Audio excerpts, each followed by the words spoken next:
Desperté sin saber dónde estaba y ese fue mi primer error.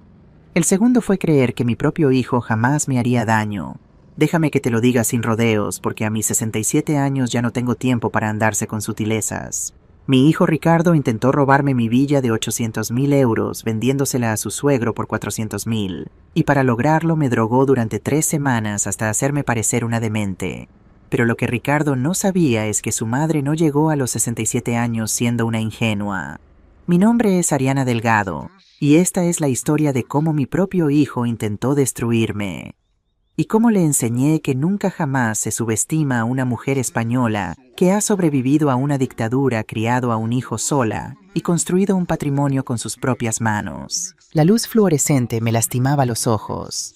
Parpadeé varias veces tratando de enfocar. El techo no era el mío. Las paredes tampoco. Había un olor que reconocí inmediatamente. Ese olor a hospital que te revuelve el estómago, mezcla de desinfectante y desesperación. Buenos días, señora Delgado. Una voz femenina joven con acento caribeño. ¿Cómo se encuentra hoy? Intenté incorporarme, pero mi cuerpo pesaba como si hubiera corrido un maratón. Cada músculo protestaba. Mi boca sabía a metal y algodón. ¿Dónde? Mi voz sonó extraña, rasposa, como si no la hubiera usado en días. Está en el Hospital Psiquiátrico Sant Pau, aquí en Barcelona. La enfermera, pelo negro recogido en un moño apretado, quizás 28 años, se acercó con una tablet en las manos. Ha estado con nosotros 4 días. 4 días el pánico me golpeó como una ola fría. 4 días. No recordaba nada. Lo último que recordaba era que Ricardo trayéndome churros para desayunar. Su sonrisa. Esa sonrisa que heredó de su padre, mi difunto Miguel. Esa sonrisa que una vez significaba amor y ahora no sabía qué significaba. No entiendo. Logré sentarme aunque todo me daba vueltas. Yo estaba en mi casa, en Gracia. ¿Cómo llegué aquí? La enfermera, su placa de identificación decía Paula Reyes. Me miró con algo que podría haber sido compasión o podría haber sido lástima. A veces es difícil distinguir entre ambas. Su hijo la trajo, señora Delgado. Él estaba muy preocupado. Consultó la tablet. Según el informe de admisión, usted había estado experimentando episodios de confusión, alucinaciones, comportamiento errático. Eso es mentira. Las palabras salieron antes de que pudiera detenerlas. Pero tan pronto las dije, me di cuenta de algo terrible. No estaba completamente segura de que fueran mentira, porque la verdad era que las últimas semanas habían sido extrañas. Me sentía cansada todo el tiempo. A veces olvidaba cosas. Pequeñas cosas. Había almorzado ya. ¿Qué día era hoy? Había cerrado la puerta con llave. Ricardo había estado tan preocupado. Mamá, ¿te encuentras bien? Te ves muy cansada últimamente. Mamá, olvidaste cerrar el gas otra vez. Mamá, me llamaste a las 3 de la mañana hablando de cosas que no tenían sentido. ¿Había hecho esas cosas? No lo recordaba. Señora Delgado. Paula se sentó en el borde de mi cama, un gesto que violaba el protocolo hospitalario, pero que de alguna manera me hizo sentir un poco menos sola. El doctor Martínez vendrá a verla en 1 hora. Él puede explicarle todo mejor que yo. No necesito explicaciones. Mi voz sonó más fuerte ahora, más como yo misma. Necesito mi teléfono. Necesito llamar a mi abogado. Algo pasó por los ojos de Paula. Una chispa de sorpresa, respeto. Me temo que eso no va a ser posible en este momento, señora. Su teléfono y objetos personales están guardados por seguridad. Es protocolo estándar para pacientes en su condición. Mi condición, yo no tengo ninguna condición. Según los documentos que su hijo presentó, Paula miró la tablet de nuevo como si leyera una sentencia de muerte. Usted ha sido diagnosticada con principios de demencia senil y episodios psicóticos agudos. Su hijo tiene poder legal para tomar decisiones médicas en su nombre. Las palabras me golpearon como puñetazos físicos. Demencia, psicosis, poder legal. Y entonces, como un rayo de luz cortando la niebla de mi confusión, recordé algo. La comida. Ricardo trayéndome comida, insistiendo en que comiera. Mamá, te hice tu plato favorito. Mamá, tienes que comer más, estás muy delgada. Y después de comer, esa somnolencia pesada que me arrastraba hacia el sueño sin importar qué hora del día fuera. El sabor. Había algo en el sabor. Algo metálico, algo amargo que él disimulaba con especias fuertes, con chocolate espeso, con vino tinto. Enfermera Paula. Mi voz sonó diferente ahora, más fría, más calculada. Necesito que me haga un análisis de sangre, un análisis toxicológico completo. Los ojos de Paula se agrandaron. ¿Por qué? Porque creo que mi hijo me ha estado envenenando. Para entender cómo llegué a despertar en un hospital psiquiátrico acusada de estar loca por mi propio hijo, necesitas conocer quién era yo antes de que todo se viniera abajo. ¿Y quién era Ricardo? Mi nombre es Ariana Delgado de Mora, aunque hace 5 años que dejé de usar el de Mora, cuando mi esposo Miguel murió de cáncer de páncreas. 67 años, nacida en Sevilla, pero viviendo en Barcelona desde hace 40 años. Una vida entera. Trabajé 30 años como contadora jefe en Laboratorios Farmacéuticos Català. Empecé como asistente de contabilidad a los 25 años y fui ascendiendo peldaño por peldaño hasta convertirme en la primera mujer en dirigir todo el departamento financiero. 30 años de levantarme a las 6 de la mañana de auditorías de presupuestos de hacer que cada euro contara. Me jubilé hace 2 años con una pensión decente y lo más importante, mi villa en Carrer de les Carolines en el corazón de Gracia. Compré esa casa hace 20 años cuando los precios todavía eran razonables. Miguel y yo la vimos en un anuncio. 3 plantas, jardín trasero con limoneros, balcones con hierro forjado, techos altos con vigas de madera originales del siglo XIX. Costó 180.000 euros entonces. Hoy vale más de 800.000. Esa villa no es solo una propiedad. Es cada hora extra que trabajé. Es cada cena rápida en la oficina. Es cada vacación que pospusimos para ahorrar. Es el lugar donde Ricardo dio sus primeros pasos. Donde celebramos 20 años de Navidades. Donde Miguel murió en nuestra cama sosteniendo mi mano. Esa villa es mi vida convertida en piedra y mortero. Y Ricardo quería robármela. Pero déjame contarte sobre Ricardo antes de convertirse en lo que se convirtió. Ricardo Miguel Delgado Mora nació el 15 de agosto de 1980. 44 años ahora. Fue un bebé hermoso de esos que la gente paraba por la calle para admirar. Creció siendo un niño dulce, sensible. Le encantaba dibujar. Pasaba horas en su habitación dibujando edificios, puentes, castillos fantásticos. Mamá, cuando sea grande voy a construir el edificio más alto de España, me decía. Y yo le creía. ¿Por qué no iba a creerle? Era mi hijo. Miguel y yo trabajamos duro para darle la mejor educación. Colegio privado, clases particulares de matemáticas. Universidad Politécnica de Cataluña, arquitectura. Se graduó con honores en 2003. Consiguió trabajo inmediatamente en Vidal & Associates, una de las firmas de arquitectura más prestigiosas de Barcelona. Se casó con Isabel Vega en 2006. Una boda hermosa en la Catedral de Barcelona, 200 invitados, un vestido que costó más que mi coche. Isabel trabajaba en el Banco Santander como gerente de sucursal. Una chica guapa, ambiciosa, de familia acomodada. O eso pensábamos. Tuvieron 2 hijos, Lucía en 2008, Mateo en 2011.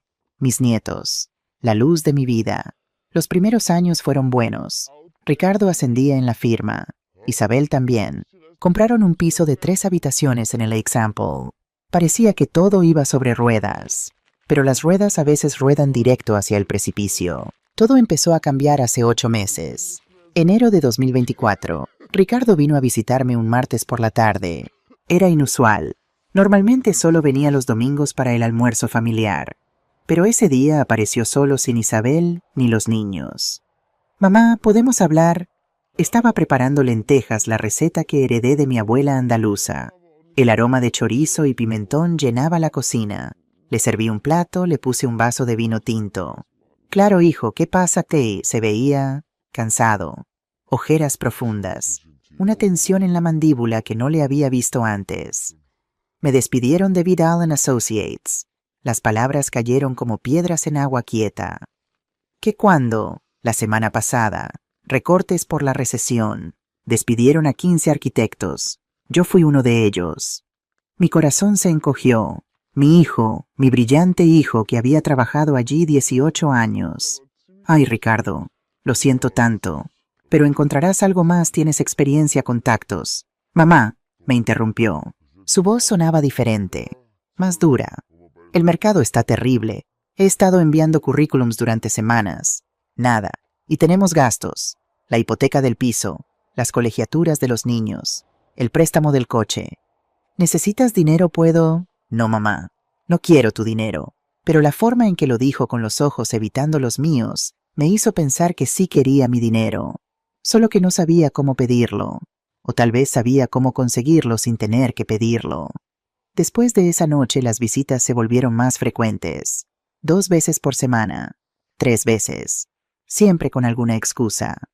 Pasaba por aquí y pensé en visitarte. Isabel está trabajando tarde, así que me vine para acá. Los niños tienen actividades así que aproveché para ver cómo estás. Al principio me halagaba la atención. Después de que Miguel muriera me había sentido tan sola. Tener a Ricardo visitándome más a menudo parecía un regalo. Qué tonta fui. Porque mientras yo preparaba café y contaba historias sobre mi día, Ricardo estaba catalogando mi casa con ojos de tasador. Mamá, esta casa es muy grande para ti sola. ¿No te sientes sola aquí? A veces, pero está llena de recuerdos.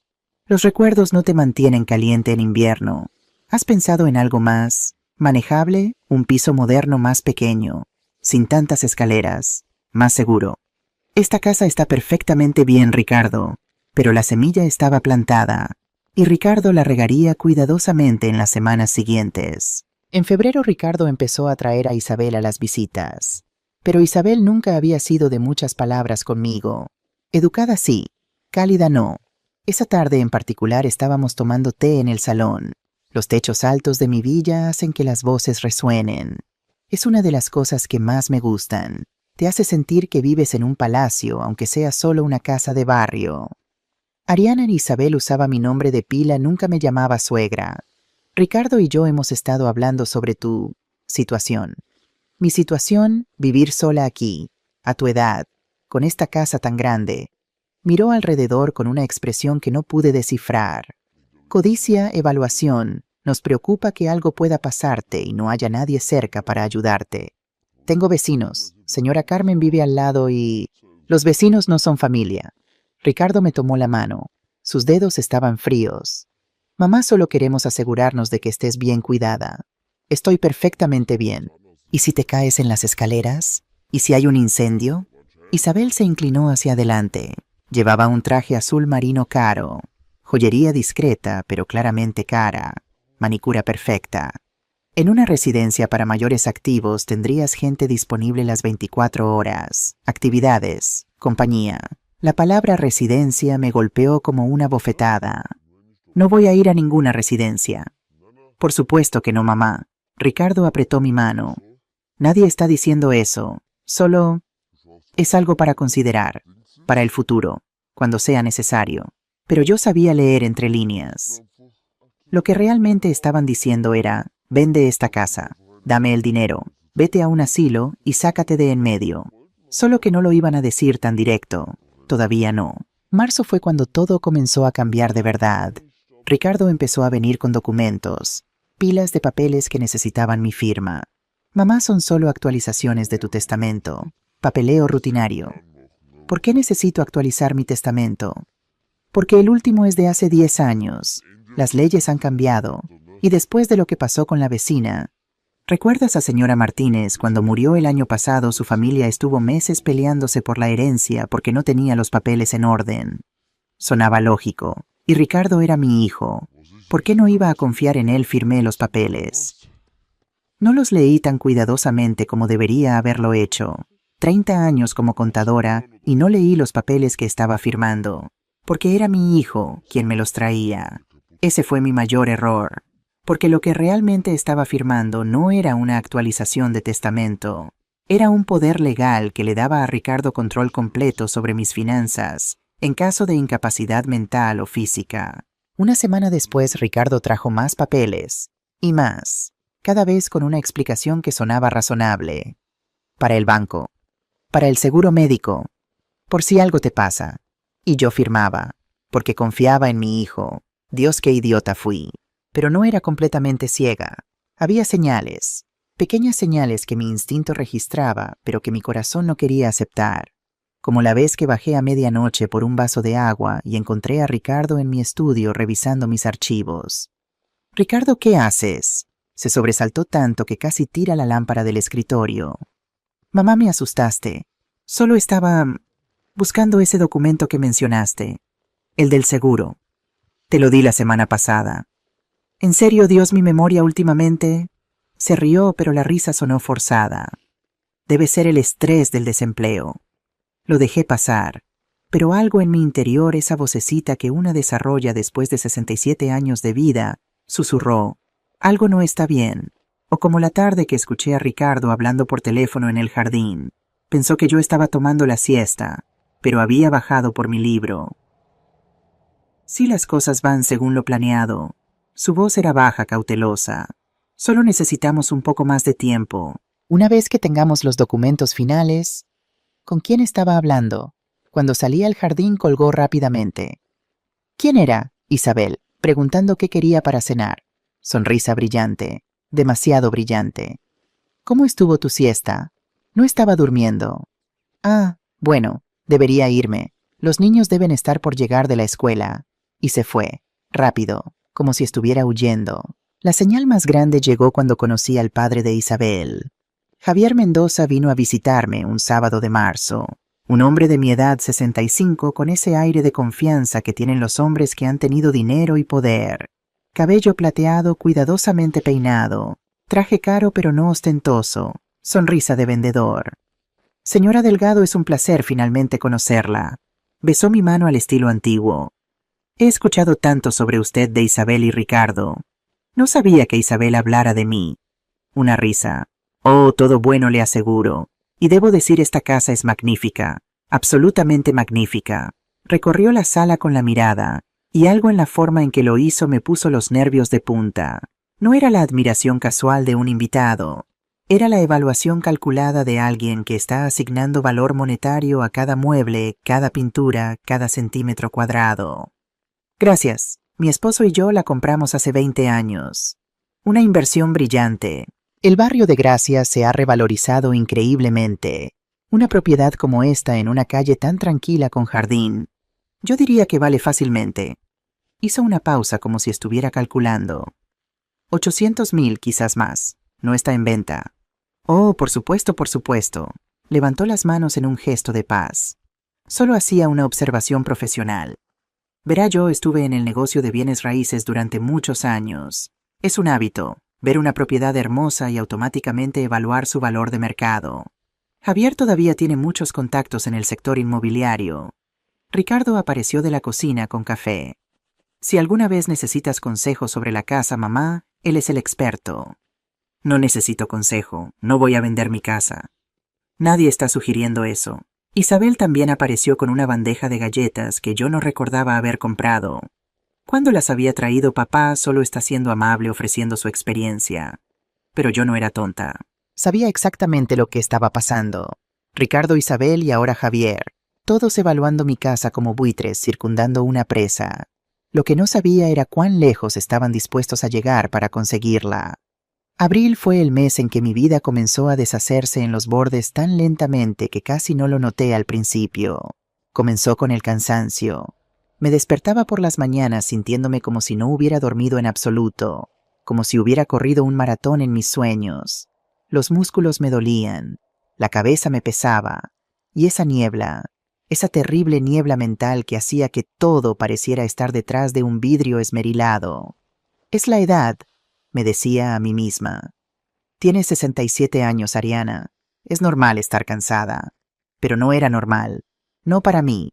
Yo siempre había sido de esas personas que se levantan a las 6 de la mañana llenas de energía, que caminan 5 kilómetros diarios, que tienen una lista de tareas y la completan antes del mediodía. Ahora apenas podía hacer una cosa sin necesitar una siesta. Y las olvidos. Dios, los olvidos. Había regado las plantas, no recordaba. Había cerrado el gas de la estufa, mejor bajar a verificar.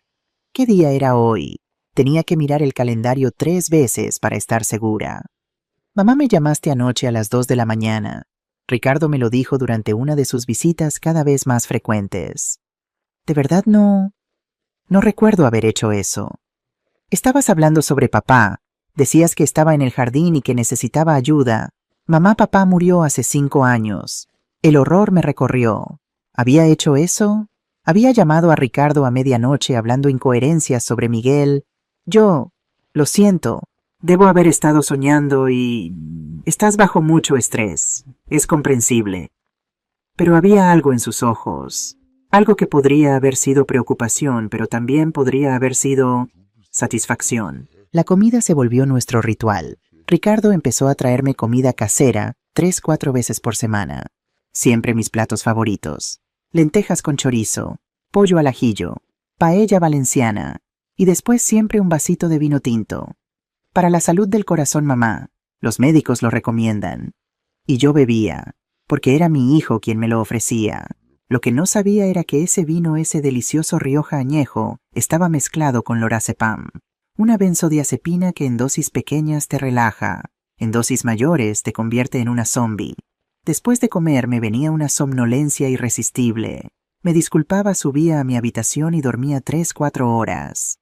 Despertaba desorientada con la boca seca sin recordar bien qué había pasado antes de dormir. ¿Te sientes mejor, mamá? Ricardo siempre estaba ahí cuando despertaba, esperando. Dormiste mucho, te ves más descansada. Pero no me sentía descansada, me sentía ausente, como si partes de mí se estuvieran disolviendo lentamente en esa niebla química. Y luego estaban las conversaciones. Ricardo insistía en videollamadas. Para mantenernos conectados, mamá, ya que ahora tengo más tiempo libre. Siempre por la noche después de la cena cuando el vino con lorazepam había hecho efecto. Mamá, cuéntame sobre tu día. Y yo hablaba, o trataba de hablar. Las palabras salían lentas con pausas largas. A veces perdía el hilo de lo que estaba diciendo a mitad de oración. Mamá, ¿sigues ahí? Sí, perdón, yo. ¿De qué estábamos hablando? De tu día. Decías que habías ido al mercado. Fui al mercado así, o fue ayer, no hoy, creo.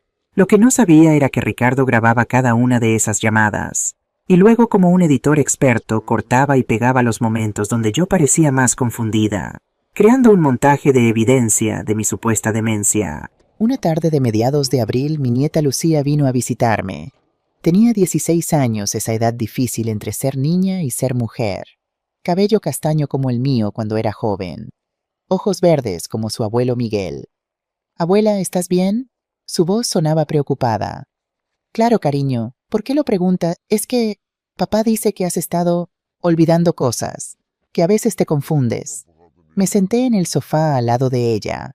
El sol de la tarde entraba por las ventanas altas, creando patrones de luz en el suelo de madera. Todo parecía tan normal, tan tranquilo. ¿Cómo podía mi vida estar cayéndose a pedazos cuando todo se veía tan normal? He estado un poco cansada últimamente. Nada serio. Pero Lucía me miraba con esos ojos sabios que a veces tienen los adolescentes, como si pudieran ver cosas que los adultos preferimos ignorar. «Abuela, si alguna vez necesitas algo, cualquier cosa, puedes llamarme, ¿verdad?» «Por supuesto, mi amor». «No, abuela», tomó mi mano. «Escúchame, cualquier cosa, incluso si es sobre papá o mamá, incluso si crees que nadie te va a creer. Yo te creo». Algo en la forma en que lo dijo me hizo mirarla más de cerca. «Lucía, ¿pasa algo que debería saber?» Se mordió el labio. Por un momento pensé que iba a decirme algo importante, pero entonces escuchamos la puerta principal abrirse. «Lucy, ¿estás aquí?» La voz de Ricardo. «Tengo que irme». Lucía se levantó rápidamente, pero antes de irse se inclinó y susurró en mi oído. «Ten cuidado, abuela, por favor». Y se fue dejándome con un frío en el pecho que no tenía nada que ver con la temperatura de la habitación. Mayo, el mes de las flores y de mi destrucción casi completa. Ricardo apareció con un notario. Señor Torres, un hombre bajito, con gafas gruesas y una sonrisa untuosa. Señora Delgado, su hijo, me ha pedido que presenciemos la actualización de algunos documentos importantes. ¿Qué documentos? Un poder notarial actualizado. Y la transferencia de título de propiedad en caso de que usted no pueda manejar sus asuntos debido a problemas de salud. Mi mente luchaba por procesar las palabras. Sentía esa niebla familiar. ¿Había tomado vino con el almuerzo? No recordaba, pero mi boca tenía ese sabor metálico. No entiendo, ya firmé papeles sobre eso. Estos son más completos, mamá. Ricardo puso los documentos frente a mí, páginas y páginas de letra pequeña. Solo es por precaución, en caso de que algún día no puedas tomar decisiones por ti misma. Debería haber leído esos papeles. Debería haber llamado a mi propio abogado. Debería haber dicho no. Pero estaba tan cansada. Y Ricardo era mi hijo. Y el notario estaba ahí oficial y profesional haciendo que todo pareciera normal y necesario. Firmé. Y en ese momento, sin saberlo, firmé mi propia sentencia de incapacidad mental. Esa noche algo me despertó. Un ruido. Voces. Bajé las escaleras en bata descalza. La casa estaba a oscuras excepto por la luz que salía de la cocina.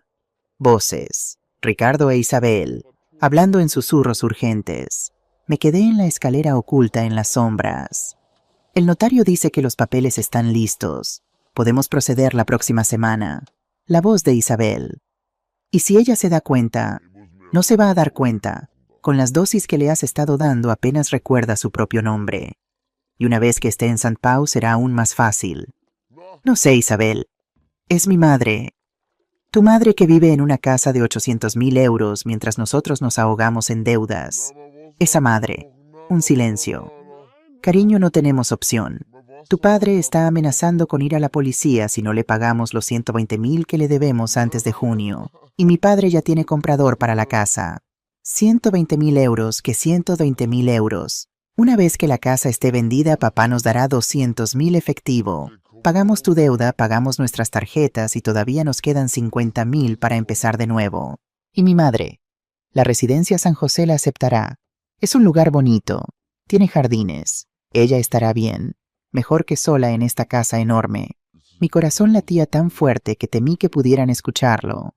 Mi hijo, mi Ricardo, estaba planeando robarme, drogarme, encerrarme en un asilo. No sé si puedo. Claro que puedes. La voz de Isabel se volvió dura. O lo haces o me divorcio de ti, y le cuento al banco sobre ese desfalco que hiciste el año pasado. ¿Crees que vas a conseguir otro trabajo de arquitecto cuando todo el mundo sepa que robaste a tus clientes? Silencio. Está bien. La voz de Ricardo sonaba derrotada, destrozada. Está bien, lo haremos. Subí las escaleras tan silenciosamente como pude. Mi corazón latía desbocado. Las lágrimas corrían por mi rostro. Mi hijo me estaba traicionando, y yo no tenía idea de qué hacer. Después de escuchar a Ricardo e Isabel planear mi destrucción, subí a mi habitación y no volví a dormir. No podía. Cada vez que cerraba los ojos, escuchaba las palabras de Isabel. Con las dosis que le has estado dando apenas recuerda su propio nombre. Dosis. Mi hijo me estaba drogando, y ahora despierta en este hospital psiquiátrico finalmente todo tenía sentido. La somnolencia, los olvidos, la confusión. No era demencia, no era la edad, era veneno químico administrado por las manos de la persona que se suponía que debía amarme más que nadie en el mundo. Paula, la enfermera, regresó después de que le pedí el análisis toxicológico. Su expresión era diferente ahora, más cautelosa, como si estuviera viendo a una persona completamente diferente en esa cama de hospital. Señora Delgado, yo no puedo ordenar un análisis sin la aprobación del doctor Martínez. Pero puedes sacar la muestra de sangre. Paula me miró por un largo momento. ¿Por qué cree que su hijo la drogaría? Era una pregunta justa, una pregunta que merecía una respuesta honesta. Porque mi casa vale 800.000 euros. Porque Ricardo tiene deudas que yo acabo de descubrir. Y porque hace 2 noches escuché a mi hijo y a su esposa planeando venderle mi casa a su suegro por la mitad del precio, drogarme hasta hacerme parecer demente y meterme en un asilo. Las palabras salieron como balas, frías, precisas, llenas de una furia que había estado construyéndose durante semanas sin que yo lo supiera. Paula se sentó lentamente en la silla al lado de mi cama. Señora, eso es muy grave. Si lo que dice es cierto, y necesito pruebas, necesito ese análisis de sangre. Podría perder mi trabajo, y yo podría perder mi vida. La miré directamente a los ojos. Paula, sé que apenas me conoces, pero mírame de verdad. ¿Te parezco una mujer demente? ¿O te parezco una mujer que ha sido sistemáticamente envenenada? Paula tragó saliva. Podía ver la guerra interna en su rostro. Protocolo versus conciencia. Seguridad laboral versus hacer lo correcto. Hay una clínica privada a 2 calles de aquí, dijo finalmente en voz baja. Se llama LabMed Catalunya. Mi novio trabaja allí como técnico de laboratorio. Si yo pudiera conseguir una muestra y llevársela, lo harías. Mi abuela murió en un lugar como este. Los ojos de Paula se llenaron de lágrimas. La familia la internó porque querían su casa. Cuando finalmente alguien se dio cuenta ya era demasiado tarde. Había muerto de causas naturales. Hizo comillas con los dedos alrededor de las últimas palabras. Tenía 64 años y estaba perfectamente sana antes de entrar. Lo siento mucho. No voy a dejar que le pase lo mismo a otra persona. Paula se puso de pie con determinación. Voy a sacar la muestra ahora. Será durante el cambio de turno cuando hay menos supervisión. Los resultados estarán listos en 2 días. Gracias, no sabes cuánto. Pero, señora Delgado, se detuvo en la puerta. Si los resultados muestran lo que usted cree, esto se va a poner muy feo. ¿Está preparada para eso? Pensé en Ricardo, en el bebé que había sostenido en mis brazos, en el niño que me traía dibujos de la escuela, en el joven que lloró en mi hombro cuando su padre murió, y pensé en el hombre que me había estado envenenando durante semanas para robarme. Estoy preparada. Conseguir acceso a un teléfono fue más difícil de lo que esperaba. En un hospital psiquiátrico no te dejan tener tu propio teléfono. Es por tu seguridad y para tu recuperación. Lo que realmente significa es para evitar que te comuniques con el mundo exterior y cuentes tu versión de la historia. Pero Paula era más valiente de lo que aparentaba. La segunda noche durante su turno apareció en mi habitación con un móvil viejo. 10 minutos, susurró. Es todo lo que puedo darte sin que las cámaras de seguridad levanten sospechas. ¿A quién vas a llamar? Ya lo había pensado. Solo había una persona en quien podía confiar completamente. Una persona que me conocía desde hacía 40 años y que sabía exactamente qué tipo de mujer era yo. Don Fernando Ruiz. Don Fernando había sido el abogado de Miguel y mío desde 1984. Nos ayudó a comprar la villa. Manejó el testamento cuando Miguel murió. Había estado en el bautizo de Ricardo. Era más que nuestro abogado. Era familia. El teléfono sonó 3 veces antes de que contestara. Su voz sonaba somnolienta. Eran las 11 de la noche. Diga, don Fernando, soy Ariana. Un silencio. Luego, Ariana Delgado, Ricardo me dijo que estabas... Él dijo que estabas enferma, en el hospital. Por supuesto que lo hizo. Don Fernando, necesito que me escuches con mucha atención y que no me interrumpas hasta que termine. ¿Puedes hacer eso? Claro, pero, por favor, otro silencio. Luego te escucho. Y le conté todo. Las visitas frecuentes de Ricardo, los documentos que me hizo firmar, la comida y el vino, la somnolencia y la confusión, la conversación que escuché entre Ricardo e Isabel, y finalmente despertar en este hospital con un diagnóstico de demencia que yo sabía que era falso. Cuando terminé hubo un largo silencio al otro lado de la línea. Dios mío, Ariana. Necesito tu ayuda, Fernando, pero tienes que actuar rápido y en secreto. Si Ricardo se entera de que te llamé... Entiendo. Déjame pensar. Pude escuchar papeles moviéndose como si estuviera buscando algo. Primero necesito ver todos los documentos que firmaste. Segundo, necesito el nombre de este hospital y tu número de paciente. Tercero, ¿hay alguien más que pueda testificar sobre lo que está pasando? Hay una enfermera, Paula Reyes. Ella me está ayudando y está sacando una muestra de sangre para análisis toxicológico. Bien, eso es bueno, muy bueno. Fernando sonaba más despierto ahora, su voz tomando ese tono profesional que usaba cuando estaba en modo abogado completo. Ariana, ¿cuándo fue la última vez que viste los documentos de tu casa? No lo sé. Hace semanas, tal vez meses. Ricardo dijo que los necesitaba para actualizarlos. ¿Y le diste las escrituras originales? El horror me golpeó. Creo que sí. Mierda. Fernando nunca maldecía. El hecho de que lo hiciera ahora me decía cuán grave era la situación. Ariana, necesito que hagas algo por mí. Mañana cuando venga el doctor quiero que finjas estar más confundida de lo que estás. No muestres que estás lúcida. ¿Puedes hacer eso? ¿Por qué? Porque si Ricardo piensa que todavía estás bajo control, no va a acelerar su plan. Eso nos da tiempo para construir un caso, pero si se entera de que estás recuperándote, podría hacer algo drástico. Tenía sentido. Aterrador, pero tenía sentido. ¿Cuánto tiempo necesitas? Dame una semana, 7 días.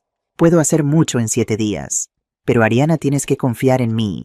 Y tienes que ser la mejor actriz que hayas sido en tu vida. Puedo hacerlo. Lo sé. Siempre has sido la mujer más fuerte que conozco. Ahora voy a demostrarte por qué Miguel y yo éramos tan buenos amigos. Porque ambos reconocíamos a una guerrera cuando la veíamos. Las lágrimas corrieron por mi rostro. Después de semanas de sentirme perdida y confundida, finalmente tenía un aliado. Finalmente tenía esperanza. Gracias, Fernando. No me agradezcas todavía. Espera hasta que hayamos ganado esta guerra. El tercer día en el hospital, Ricardo vino a visitarme. Trajo flores, rosas blancas mis favoritas. También trajo a Isabel, quien me saludó con una sonrisa que no llegó a sus ojos. Recordé las instrucciones de Fernando. Actuar confundida, no mostrar lucidez.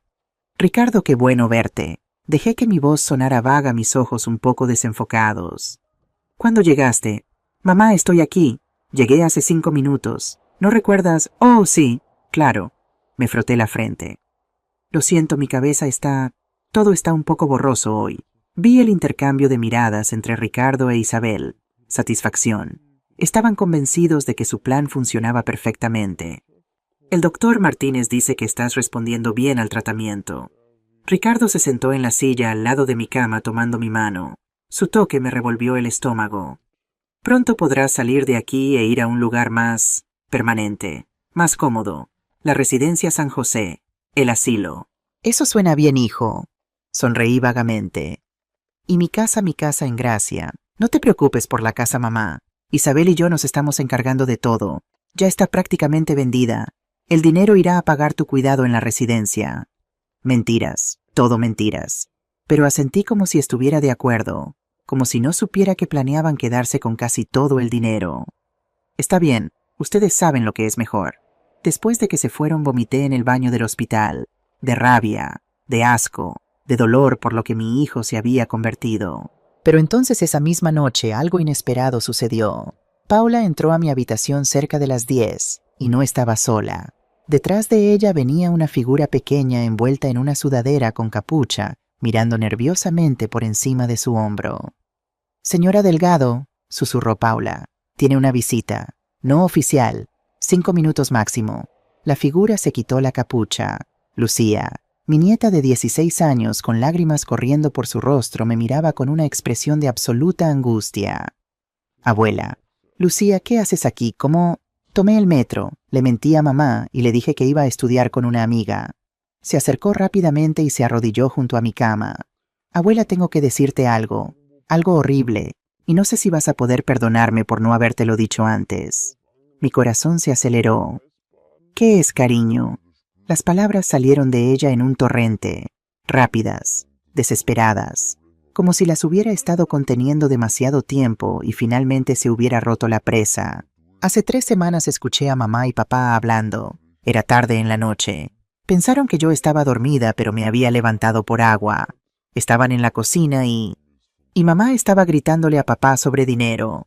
Dijo que le debían 120.000 euros a alguien, que si no pagaban antes de junio algo malo iba a pasar. Y papá estaba llorando, abuela. Mi papá estaba llorando diciendo que no había otra forma. Se detuvo sollozando. Esperé aunque cada segundo se sentía como una hora. Y entonces mamá dijo: «Tu madre tiene 800.000 euros sentados en esa casa. Ella es una mujer mayor. Ya vivió su vida. Nosotros tenemos 2 hijos que mantener. Es hora de que la vieja suelte lo que es nuestro». El dolor en su voz cuando repitió esas palabras, la vieja, me rompió el corazón. Y papá dijo que no podía hacerlo, que era su madre. Y mamá... Lucía se estaba ahogando en lágrimas ahora. Mamá dijo que si no lo hacía ella te haría parecer loca. Que ya había investigado cómo hacerlo, que conocía un doctor que podía ser comprado, y luego dijo algo sobre medicamentos en tu comida. Lucía, y yo no hice nada. Su grito fue silenciado por la mano que puso sobre su propia boca. Sabía lo que estaban planeando y no hice nada. Tenía miedo de que si decía algo mamá, no sé qué haría mamá. Y luego te trajeron aquí y papá nos dijo que estabas enferma, que tu mente... Pero yo sabía que no era verdad. Sabía que te habían hecho esto. La abracé. Esta niña valiente que cargó este terrible secreto durante semanas. Esta niña que había venido aquí a riesgo de ser descubierta para finalmente decir la verdad. No es tu culpa, cariño. Nada de esto es tu culpa. Pero no te dije, eres una niña, no deberías haber estado en esa posición nunca. Tus padres te pusieron en esa posición, no tú misma. ¿Qué vas a hacer, abuela? Buena pregunta. ¿Qué iba a hacer? Voy a luchar. Y voy a ganar. ¿Puedo ayudar? La miré.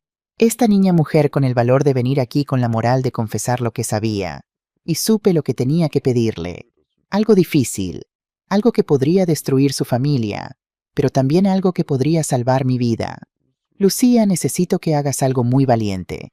Más valiente que venir aquí esta noche. Lo que sea. Hay un abogado, don Fernando Ruiz. Voy a darte su número. Necesito que vayas a verlo mañana después de la escuela y le cuentes todo lo que me acabas de contar a mí. Todo. Y él va a grabarte, tu testimonio, para usarlo en la corte. El color se le fue del rostro. Pero eso significa, papá y mamá irán a la cárcel.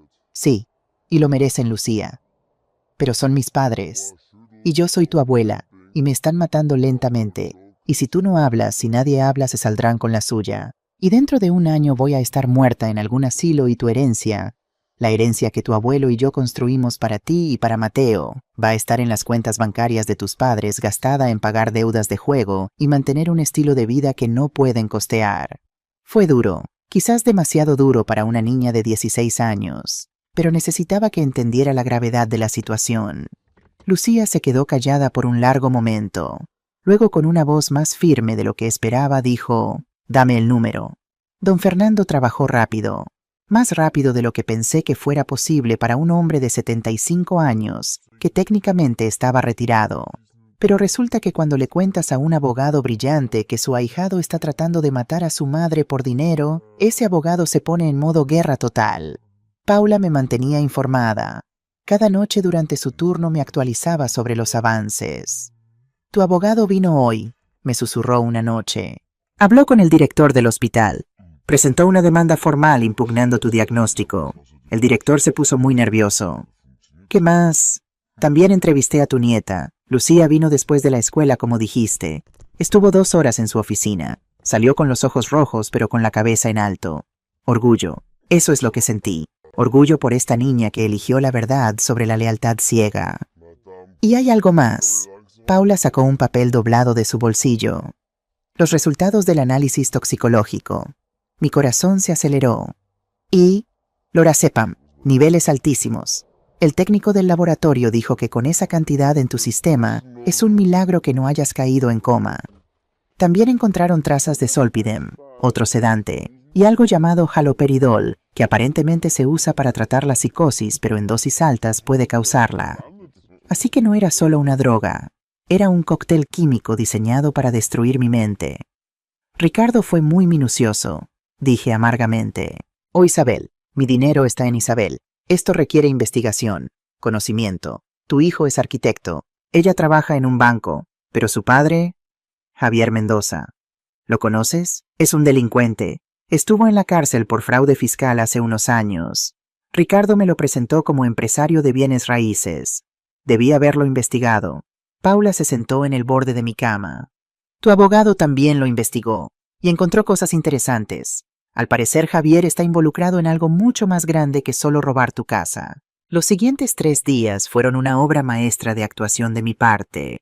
Cuando el doctor Martínez venía, yo fingía confusión. Cuando Ricardo visitaba, fingía no recordar nuestras conversaciones anteriores. Cuando Isabel hacía preguntas sobre la casa, fingía no entender de qué hablaba.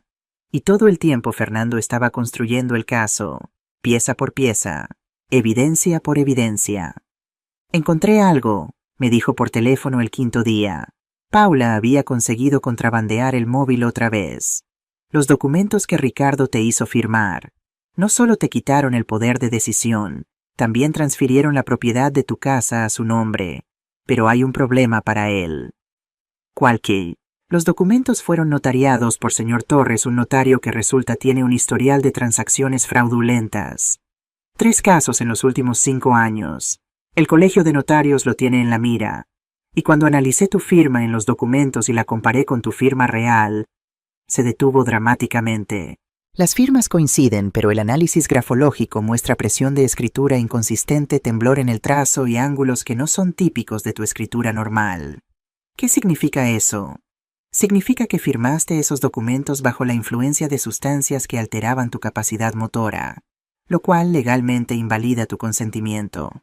Ricardo básicamente te drogó hasta que tu mano temblaba y luego te hizo firmar papeles que te robaban tu casa. Es suficiente para ganar en corte. Con esto más el testimonio de Lucía, más los análisis toxicológicos, más mi propia declaración sobre tu estado mental cuando te conocí hace 40 años, versus lo que Ricardo alega. Ariana, no solo vamos a ganar, los vamos a destruir. El séptimo día, Fernando presentó una demanda de emergencia ante el Juzgado de Primera Instancia de Barcelona, una audiencia para impugnar mi diagnóstico y revocar el poder legal de Ricardo. Me permitieron salir del hospital temporalmente para asistir. Paula me ayudó a arreglarme. Me puse un vestido azul marino, el collar de perlas de mi madre, y me recogí el pelo en un moño. Quería verme exactamente como lo que era una mujer de 67 años, elegante, cuerda y muy enojada. La sala de audiencias era pequeña pero intimidante. Paredes de madera oscura. El escudo de España en la pared detrás del estrado de la jueza. Filas de asientos para los observadores. Ricardo estaba allí con su abogado, señor Vargas. Un hombre delgado con un traje caro y una expresión arrogante. Isabel estaba sentada detrás de ellos con la cara perfectamente compuesta. Javier estaba al lado de Isabel luciendo confiado. Y en el otro lado de la sala estaba Lucía, sola, sin sus padres, sentada con Fernando. Los ojos de Ricardo se agrandaron cuando la vio. Se levantó a medias como si fuera a ir hacia ella, pero su abogado lo detuvo con una mano en el hombro. Por favor, todo el mundo de pie. El alguacil anunció. Su señoría la jueza Martínez. La jueza entró. Una mujer de unos 50 años, cabello gris corto, gafas, expresión seria pero no severa. Se sentó y nos miró a todos con ojos que habían visto probablemente miles de casos, miles de mentiras, miles de tragedias familiares. Buenos días. Estamos aquí para la audiencia de emergencia en el caso Delgado versus Delgado. Señor Ruiz, usted presentó la demanda. Tiene la palabra.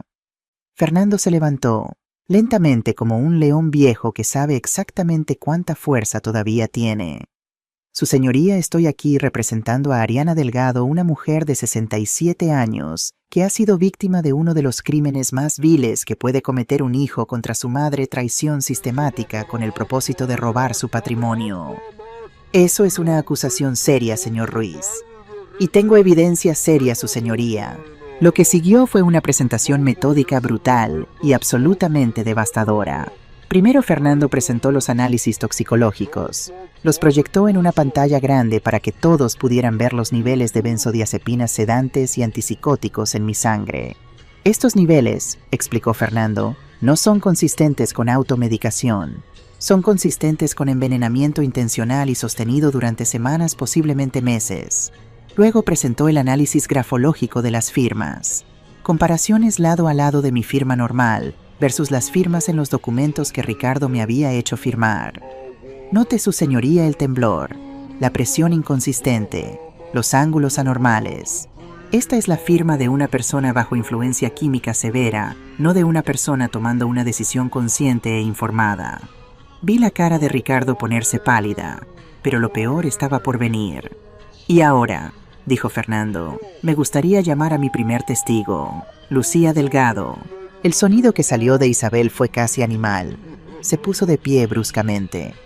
No, ella es menor, no puede. Siéntese, señora Vega. La voz de la jueza fue como un látigo. La menor tiene 16 años. Bajo la ley española puede testificar en casos de crimen familiar. Continúe, señor Ruiz. Lucía se levantó. Sus piernas temblaban visiblemente. Caminó hacia el estrado de testigos como alguien caminando hacia su propia ejecución. Lucía, la voz de Fernando era gentil ahora. ¿Puedes decirnos qué escuchaste la noche del 15 de abril de este año? Y Lucía habló, con voz temblorosa al principio, pero volviéndose más fuerte con cada palabra, contó todo. La conversación que había escuchado, las palabras exactas de Isabel sobre la vieja, la deuda de 120.000 euros, el plan para drogarme, declararme demente, vender mi casa y meterme en un asilo. ¿Y cuando tu padre lloró y dijo que no podía hacerle eso a su madre?, preguntó Fernando suavemente. ¿Qué dijo tu madre? Lucía miró directamente a Isabel. Lágrimas corrían por su rostro, pero su voz era clara. Dijo, O lo haces o te arruino. Tengo suficiente evidencia de tu desfalco para mandarte a la cárcel por 10 años. Elige. El silencio en la sala era absoluto. ¿Desfalco? La jueza se inclinó hacia adelante. ¿Puedes elaborar? El año pasado papá robó dinero de un cliente. Mamá lo descubrió. Lo tiene guardado como un seguro, para controlar a papá. Fernando dejó que eso resonara por un momento. Luego, lucía una última pregunta. ¿Por qué estás testificando hoy? Sabes que esto puede mandar a tus padres a la cárcel. Lucía me miró. Sus ojos verdes, los ojos de Miguel, se encontraron con los míos. Porque mi abuela me enseñó que la familia se supone que se cuida entre sí. Y lo que mis padres le hicieron a ella no es cuidar, es destruir. Y no puedo quedarme callada mientras destruyen a la única persona de mi familia que realmente me ama. Después del testimonio de Lucía, el caso de Ricardo se derrumbó como un castillo de naipes. Su abogado intentó argumentar que Lucía estaba confundida, que había malinterpretado lo que escuchó. Pero cuando Fernando reprodujo las videollamadas que Ricardo había editado, y luego mostró las versiones completas sin editar que había obtenido de los servidores del hospital, quedó claro que la confusión estaba fabricada. Su señoría, dijo Fernando, tengo aquí 20 minutos de video editado que el demandado presentó como evidencia de la demencia de mi clienta. Y tengo 2 horas de video completo que muestran que cada episodio de confusión ocurrió exactamente después de que mi clienta consumiera comida o bebida que el demandado le había traído personalmente. La jueza Martínez miró a Ricardo con una expresión que podría congelar el infierno. Señor Delgado, ¿tiene algo que decir en su defensa? Ricardo se levantó lentamente. Durante un momento pensé que iba a mentir, que iba a inventar alguna excusa, que iba a culpar a Isabel o a Javier o a cualquiera menos a sí mismo. Pero entonces me miró, y algo se rompió en su rostro. Su señoría, su voz se quebró. Yo no tengo defensa. Todo lo que han dicho es verdad. Ricardo, Isabel prácticamente gritó. Cállate, no digas nada más. Pero Ricardo no podía parar ahora. Las compuertas se habían abierto. Drogué a mi madre, le mentí, le robé. Y lo hice porque estaba asustado. Tenía 120.000 euros en deudas de juego. Isabel me estaba chantajeando. Su padre me estaba amenazando. Y pensé que si podía conseguir el dinero de la casa de mamá, todos mis problemas desaparecerían. Se volteó hacia mí. Lágrimas corrían por su rostro. Mamá, lo siento tanto. Sé que eso no significa nada ahora. Sé que te fallé de todas las formas posibles. Pero necesito que sepas que cada noche, cada maldita noche me iba a casa y vomitaba por lo que te estaba haciendo. Porque por muy mal que estuvieran las cosas, tú siempre has sido la mejor parte de mí. Y la destruí. Quería sentir compasión. Quería sentir algo más que esta rabia fría que había estado creciendo en mi pecho durante días. Pero no podía, así que le dije la única verdad que importaba. Ricardo, lo que más me duele no es que intentaras robarme. Lo que más me duele es que lo hubieras logrado si yo no hubiera sido más lista que tú. La decisión de la jueza fue rápida y absoluta. Señor Ricardo Delgado queda arrestado inmediatamente bajo cargos de envenenamiento intencional, fraude documental y abuso de ancianos. Señora Isabel Vega queda arrestada bajo cargos de conspiración y chantaje. Señor Javier Mendoza, pero aquí la jueza se detuvo. Miró un papel que un asistente le acababa de pasar. Señor Mendoza, veo aquí que hay una orden de investigación federal pendiente contra usted por otros asuntos. Señor Ruiz, ¿sabe algo al respecto? Fernando sonrió. Era una sonrisa pequeña pero letal. Su señoría, esa es una Resultó que el caso de mi hijo era solo la punta del iceberg. Después de la audiencia, mientras Ricardo e Isabel eran esposados y llevados afuera, un hombre de traje oscuro se acercó a mí. Señora Delgado, soy el inspector García de la Unidad de Delitos Financieros de la Policía Nacional. ¿Podría hablar con usted un momento? Fernando asintió indicando que estaba bien. García me llevó a una sala privada. Sacó una carpeta gruesa y la puso sobre la mesa entre nosotros. Señora, su caso ha abierto una investigación que llevábamos siguiendo durante más de un año. Javier Mendoza no es solo un criminal de poca monta. Es parte de una red de lavado de dinero que opera a través de bienes raíces en toda España. Me mostró fotografías, documentos, diagramas complicados de flujo de dinero. La operación funciona así. Identifican personas mayores con propiedades valiosas. Encuentran a un familiar desesperado, alguien con deudas con problemas vulnerable. Los reclutan con promesas de dinero rápido.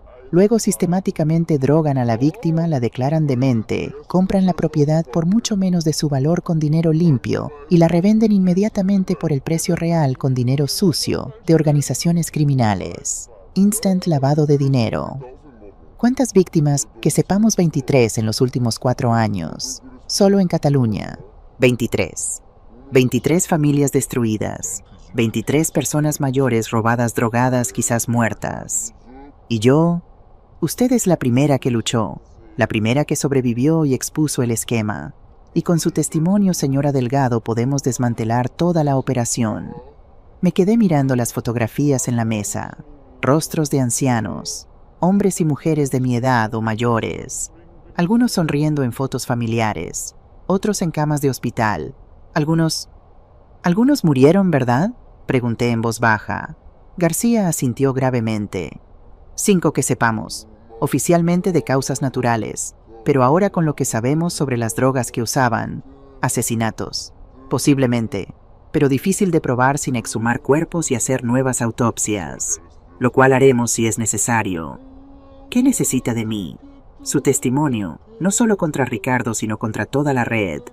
Javier, los doctores que participaron, los notarios corruptos, los compradores que eran fachadas para el dinero criminal. ¿Y mi hijo? García me miró con algo que podría haber sido compasión. Su hijo fue una pieza pequeña en esto, señora. Un peón. Si coopera, si nos da información sobre cómo Isabel y Javier lo reclutaron, sobre lo que vio y escuchó, podríamos negociar una sentencia reducida. Pero señora, tengo que ser honesto con usted. Dígamelo. Aunque coopere, probablemente irá a prisión por lo menos 3 años. Lo que le hizo fue criminal. No hay forma de evitar eso. 3 años. Mi hijo pasaría 3 años en prisión, y una parte horrible de mí pensó bien, que aprenda lo que se siente estar encerrado sin poder salir, como me hizo sentir a mí. Haré lo que sea necesario, le dije a García. Si mi testimonio puede evitar que le hagan esto a otra familia, haré lo que sea. Esa noche volví a mi villa en Gracia por primera vez en 2 semanas. Fernando me acompañó junto con Paula, quien había pedido permiso en el hospital para asegurarse de que yo estaba bien.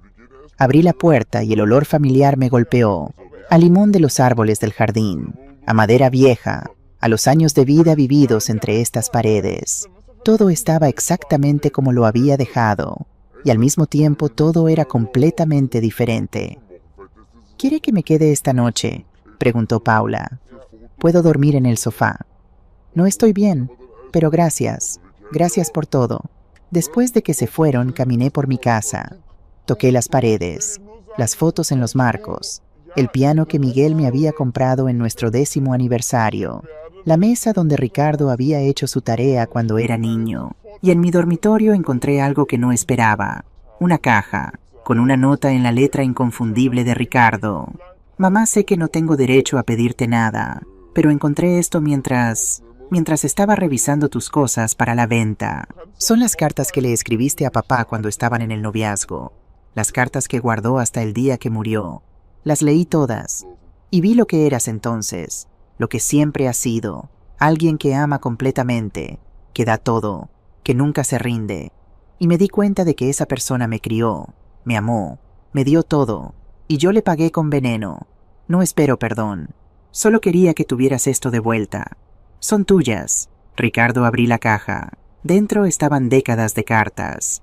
La letra juvenil de mi yo de 25 años. Enamorada, esperanzada, creyendo que el mundo era bueno y que las personas que amabas nunca te lastimarían. Qué ingenua había sido. O quizás no era ingenuidad. Quizás era valentía. La valentía de amar completamente sabiendo que podría ser lastimada. Me senté en mi cama rodeada de cartas amarillentas y lloré. No por Ricardo, no todavía.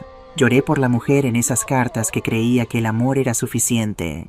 Lloré por los años que había invertido criando a un hijo que me había traicionado. Pero también lloré de alivio, porque había sobrevivido, porque había luchado, porque había ganado.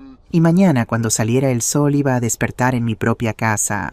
la casa que había salvado, la casa que nadie me iba a robar nunca más, porque Ariana Delgado no era una víctima, era una superviviente, una guerrera, y cualquiera que intentara destruirla otra vez iba a aprender por qué las mujeres españolas que han sobrevivido 67 años no se rinden nunca. Los 3 meses siguientes fueron un torbellino de abogados, interrogatorios, declaraciones y descubrimientos cada vez más oscuros sobre lo que realmente había estado pasando. Resulta que mi casa, mi pequeña villa en Gracia, que pensé que era solo valiosa para mí, era la pieza final de un rompecabezas criminal que valía más de 50 millones de euros. El inspector García se convirtió en una presencia constante en mi vida. Un hombre serio de 45 años, con canas prematuras, que atribuía a demasiados casos de gente horrible haciendo cosas horribles. Pero había algo en él, una determinación feroz, que me hizo confiar en él inmediatamente.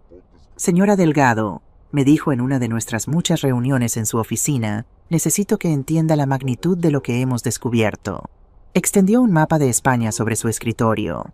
Había marcadores rojos por todo Barcelona, algunos en Valencia, varios en Madrid. Cada uno de estos puntos es una víctima. 23 confirmadas, pero sospechamos que hay más, mucho más. ¿Cómo funciona exactamente? García sacó su laptop y me mostró diagramas de flujo complicados, números, cuentas bancarias, nombres que no reconocí. La organización se llama Red Inmobiliaria Mediterránea.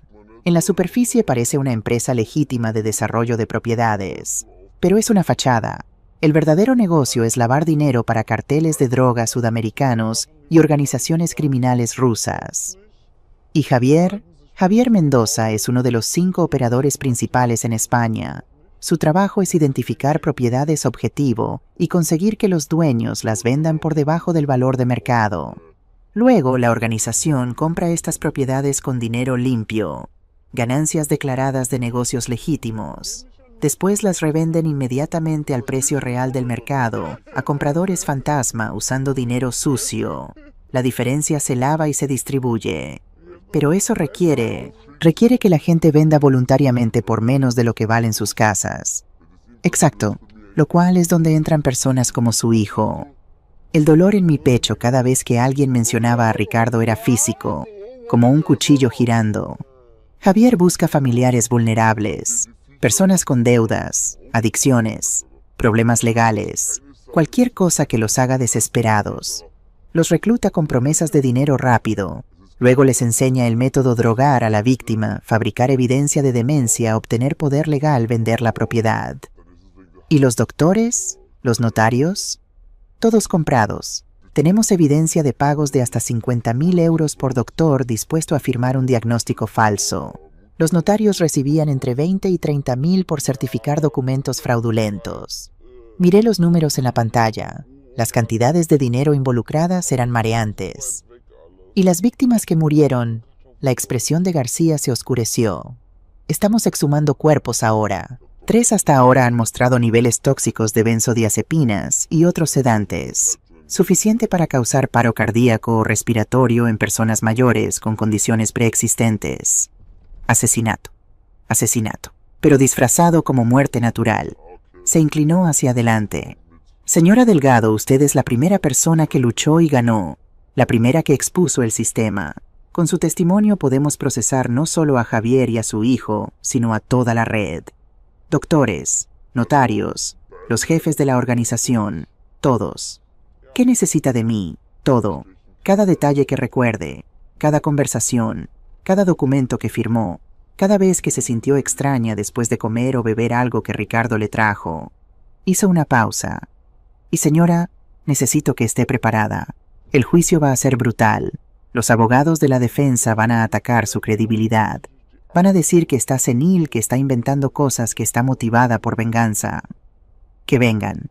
He sobrevivido 67 años, una dictadura, la muerte de mi esposo y el intento de mi propio hijo de matarme. Unos cuantos abogados caros no me asustan. García sonrió. Era la primera vez que lo veía sonreír. Señora Delgado, si tuviera que apostar por alguien en este caso, apostaría por usted. 2 semanas antes del juicio principal recibí una llamada inesperada de Fernando. Ariana, necesitas venir a mi oficina ahora mismo. Ha pasado algo inesperado. Cuando llegué, Fernando no estaba solo. El inspector García estaba allí junto con una mujer que no reconocí. 50 y tantos, traje de negocios impecable, expresión dura. Ariana, ella es la fiscal federal Ana Delgado. Sí misma, apellido no relacionadas. Ella está manejando el caso contra la red de lavado de dinero. Señora Delgado, Tandy. Ana extendió su mano. Su apretón era firme. Es un honor conocerla. Su valentía ha abierto una investigación que va a cambiar todo. ¿Qué ha pasado? Los tres intercambiaron miradas. Fernando habló primero. Javier Mendoza ha decidido cooperar. Cooperar completamente. Ana tomó el control de la conversación. Ayer su abogado nos contactó. Javier quiere un trato. Está dispuesto a testificar contra toda la organización. Nombres, números, estructuras, todo, a cambio de una sentencia reducida. Y parte de su testimonio involucra a Isabel. El nombre de mi nuera cayó en la habitación como una bomba. ¿Qué con Isabel? Ana abrió una carpeta y sacó transcripciones. Páginas y páginas de texto. Según Javier, Isabel no era solo cómplice. Ella fue quien inició todo el plan. El shock me dejó sin palabras. Isabel, hace 18 meses, Ana leyó de las transcripciones. Isabel se acercó a Javier, su propio padre, y le dijo que había encontrado la oportunidad perfecta. Su suegra tenía una propiedad valiosa, estaba sola y su esposo tenía deudas secretas que Isabel podía usar como palanca. Dios mío. Isabel fue quien investigó los medicamentos, quien encontró al Dr. Martínez y lo convenció de participar, quien diseñó el timeline completo. Ricardo...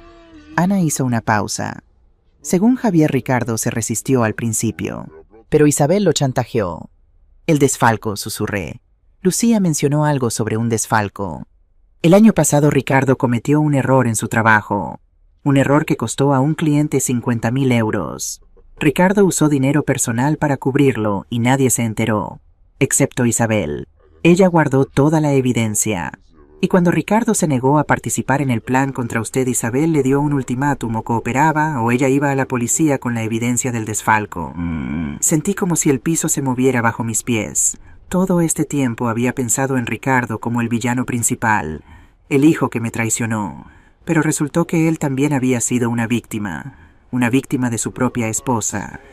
¿Por qué? Era todo lo que podía preguntar. ¿Por qué Isabel haría esto? Fernando fue quien respondió, su voz llena de ira contenida. Dinero, estatus. Isabel creció en una familia rica que perdió todo cuando Javier fue a prisión. Ella nunca se recuperó de esa caída social. Se casó con Ricardo esperando que él se convirtiera en un arquitecto famoso y rico. Cuando eso no pasó lo suficientemente rápido para ella, decidió tomar un atajo. Y ese atajo era yo. Ese atajo era usted, confirmó Ana. Ariana, necesito que entienda algo. En el sistema legal hay una diferencia entre ser el que ejecuta un crimen y ser el que lo planea. Ricardo ejecutó. Isabel planeó. Y en términos legales eso la hace mucho más culpable. ¿Qué significa eso para las sentencias? Significa que Ricardo, si también coopera y testifica contra Isabel y la organización, podría recibir entre 3 a 5 años. Isabel está mirando entre 12 a 15 años. Y Javier... Ana sonrió sin humor. Javier va a prisión por el resto de su vida natural. 3 días después de ese meeting recibí otra llamada, esta vez directamente de Ricardo. Estaba llamando desde la prisión preventiva donde había estado los últimos 3 meses esperando juicio. Su voz sonaba diferente, más pequeña, quebrada. Mamá, sé que no tengo derecho a pedirte esto. Entonces no lo pidas. Silencio. Luego un sonido que podría haber sido un sollozo. Necesito verte. Hay cosas que necesitas saber. Cosas sobre Isabel. Sobre todo.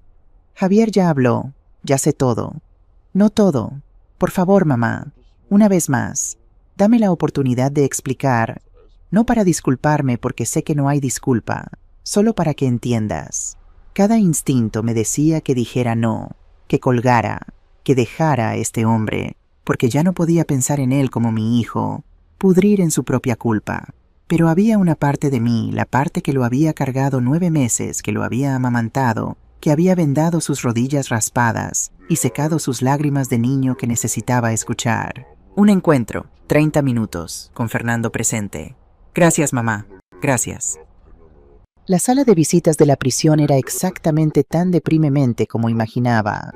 paredes de cemento verde pálido, mesas de metal atornilladas al piso, el olor a desinfectante barato tratando sin éxito de cubrir el olor de demasiados cuerpos humanos en espacios pequeños.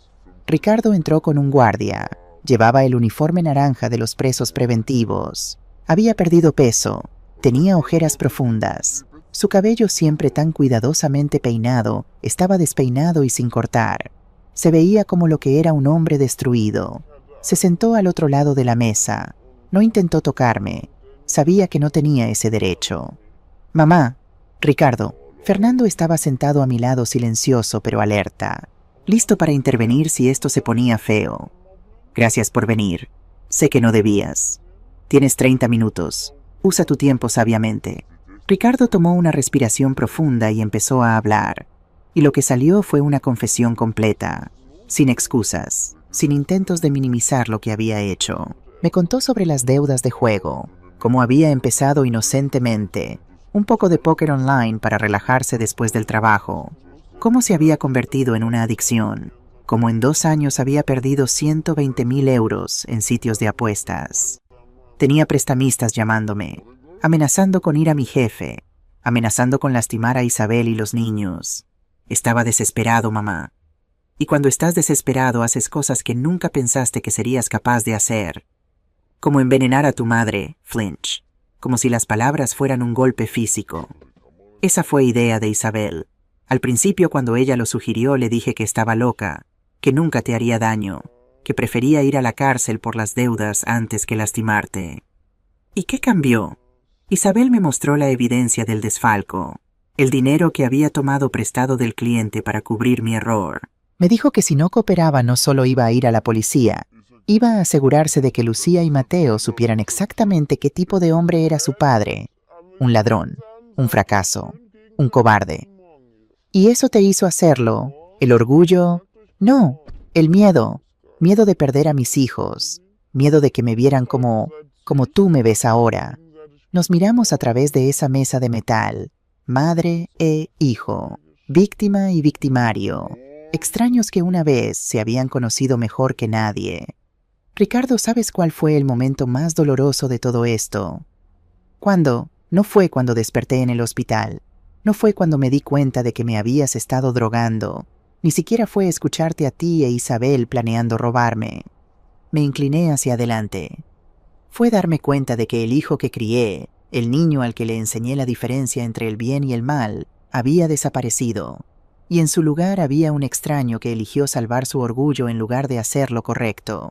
Las lágrimas corrían por la cara de Ricardo ahora, sin vergüenza, sin intentar esconderlas. Lo sé. Dios, mamá, lo sé. Y viviré con eso cada día por el resto de mi vida. ¿Por qué me pediste que viniera? ¿Solo para decirme lo arrepentido que estás? No, se limpió la cara con la manga. Te pedí que vinieras porque la fiscal me ofreció un trato. Si testifico contra Isabel y la organización me reducen la sentencia a 4 años en lugar de 10. ¿Y vas a tomarlo? No lo sé, porque testificar significa destruir completamente a Isabel. Significa que Lucía y Mateo van a ver a su madre ir a prisión por más de 1 década. Y sí, Isabel me manipuló, sí me chantajeó, pero yo hice las cosas que hice. Yo puse las pastillas en tu comida, yo te llevé a ese hospital.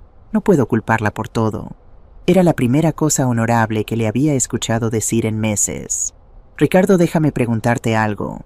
Si Isabel no te hubiera chantajeado, ¿habrías encontrado otra forma de conseguir el dinero? ¿Habrías seguido jugando? ¿Habrías robado de otro cliente? Se quedó callado, pensando. Probablemente, sí, probablemente. Entonces no estás testificando contra Isabel para destruirla. Estás testificando porque es la verdad. Y más importante, estás testificando para proteger a otras familias de pasar por lo que nos hizo pasar a nosotros. A todas las señoras Delgados que vendrán después de mí. ¿Crees que debería hacerlo? Creo que por primera vez en mucho tiempo tienes la oportunidad de hacer algo correcto, de ser el hombre que tu padre habría querido que fueras. Miguel murió creyendo que había criado a un buen hombre. Demuéstrale que no estaba completamente equivocado. El juicio comenzó en un caluroso día de septiembre. La audiencia provincial de Barcelona estaba llena hasta el tope. Prensa, observadores, familias de otras víctimas que García había identificado. Todos querían ver justicia. Yo estaba en la primera fila con Fernando a un lado y Lucía al otro. Mi nieta había insistido en estar presente para cada día del juicio. Necesito ver esto hasta el final, abuela. Necesito ver que la verdad importa. Mateo a sus 13 años era considerado demasiado joven para asistir. Estaba quedándose con mi vecina señora Carmen, quien se había convertido en una presencia constante de apoyo en los últimos meses. Los acusados entraron en fila. Ricardo primero, luego Isabel, después Javier y finalmente otros 3 hombres que no reconocí. Los jefes de la organización criminal que García había arrestado. Isabel me miró directamente cuando pasó. Sus ojos estaban llenos de odio puro. No de arrepentimiento, no de vergüenza. Solo odio porque la había atrapado. El juez presidente era Magistrado Rodríguez, 70 años con una reputación de ser estricto pero justo. Se sentó y miró a todos los presentes con ojos que habían visto demasiada maldad humana. Este tribunal está en sesión. El caso del pueblo versus Ricardo Delgado, Isabel Vega, Javier Mendoza y otros en los cargos de fraude, organizado, lavado de dinero, envenenamiento intencional, abuso de ancianos y conspiración criminal. La fiscal Ana Delgado se levantó. Durante los siguientes 40 minutos presentó un opening statement que era a la vez devastador y meticulosamente detallado. Este caso, dijo, es sobre depredadores que atacan a los más vulnerables de nuestra sociedad, nuestros ancianos, las personas que construyeron este país, que trabajaron toda su vida, que merecen vivir sus años dorados en paz y dignidad. Caminó frente al jurado, 9 personas ordinarias que tendrían el poder de decidir el destino de los acusados. Pero en lugar de paz, estas víctimas recibieron traición. En lugar de dignidad, recibieron envenenamiento químico. Y en lugar de amor familiar, recibieron robo calculado y cruel. Ana señaló hacia mí. Ariana Delgado es una sobreviviente, pero 23 otras personas no tuvieron tanta suerte. 23 ancianos fueron drogados, robados, y en 5 casos asesinados. Sí, asesinados, por esta organización criminal que pretendía hacer un negocio legítimo de bienes raíces. Luego comenzó la presentación de evidencia, y fue brutal. Mostraron las transcripciones de las conversaciones grabadas entre Isabel y Javier, planeando mi adquisición. Así es como me llamaban, una adquisición, como si fuera una propiedad comercial en lugar de un ser humano. Mostraron los registros bancarios de pagos a doctores, notarios y oficiales corruptos. 50.000 euros aquí, 30.000 allá. Todo documentado porque los criminales son increíblemente malos para cubrir rastros electrónicos.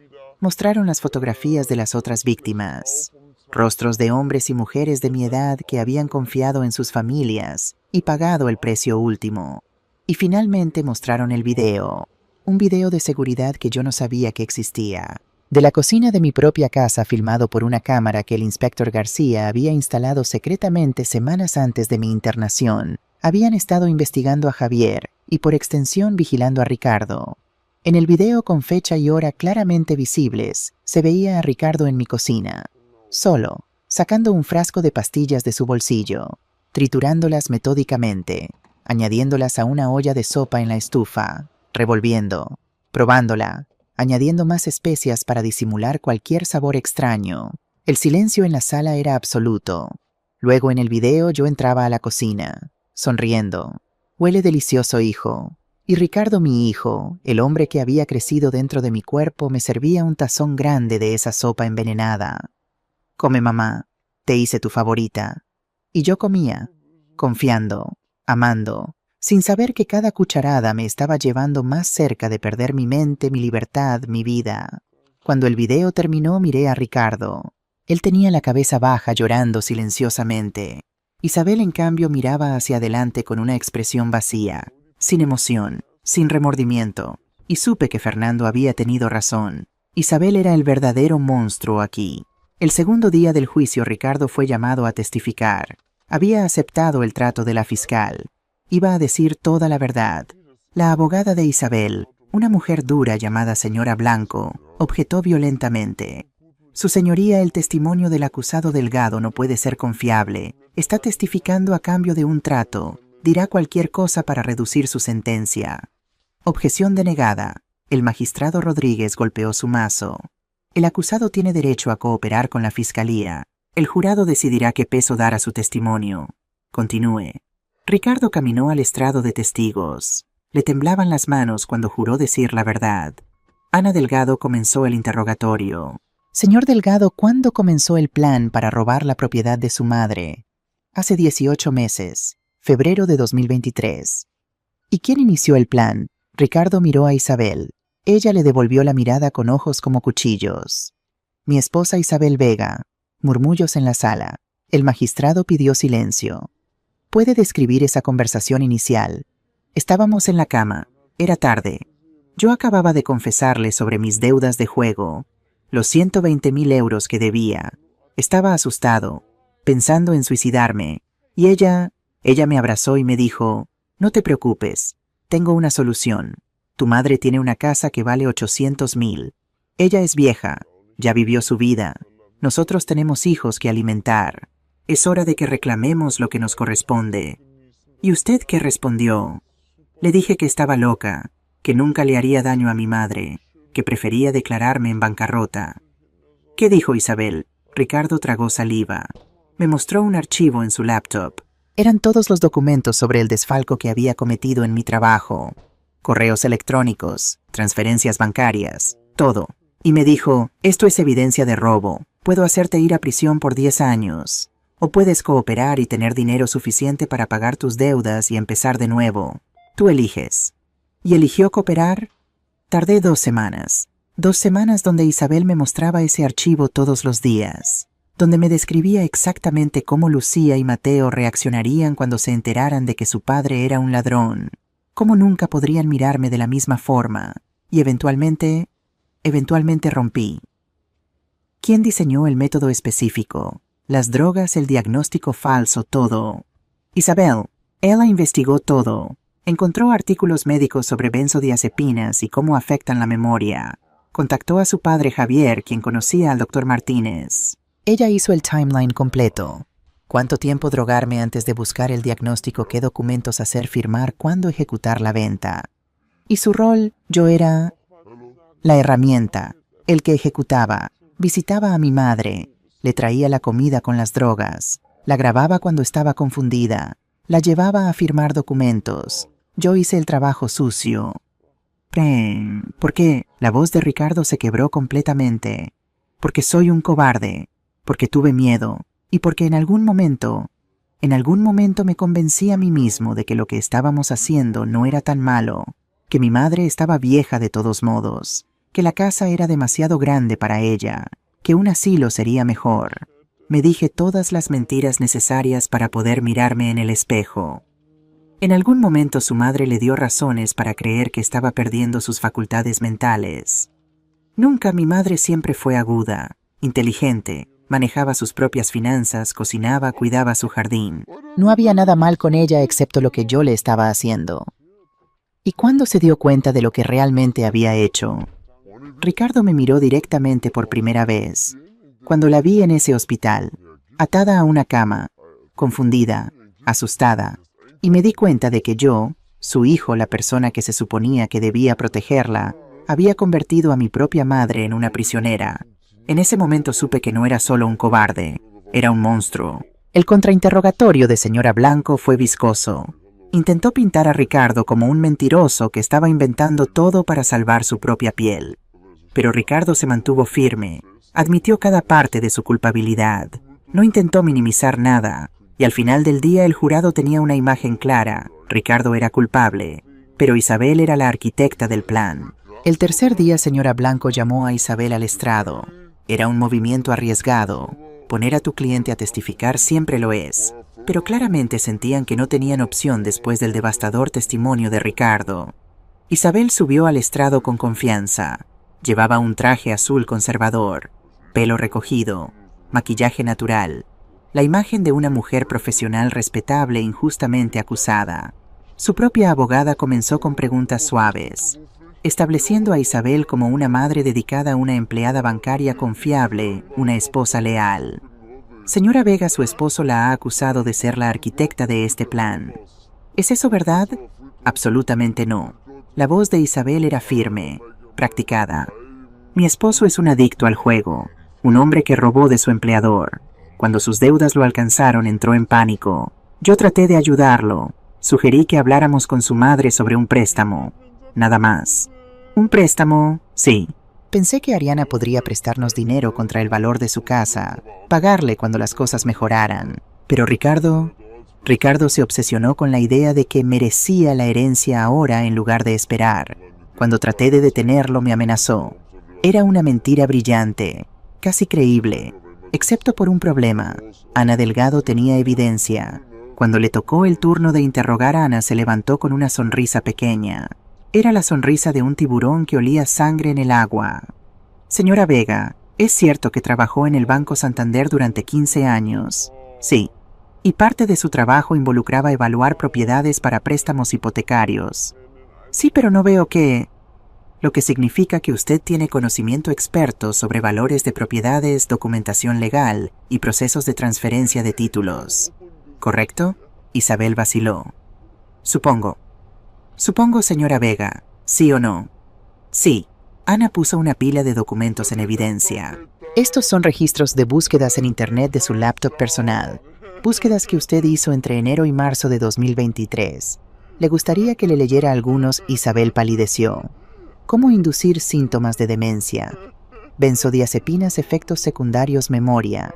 Poder legal para ancianos con demencia. Venta de propiedad heredada. ¿Le suenan familiares?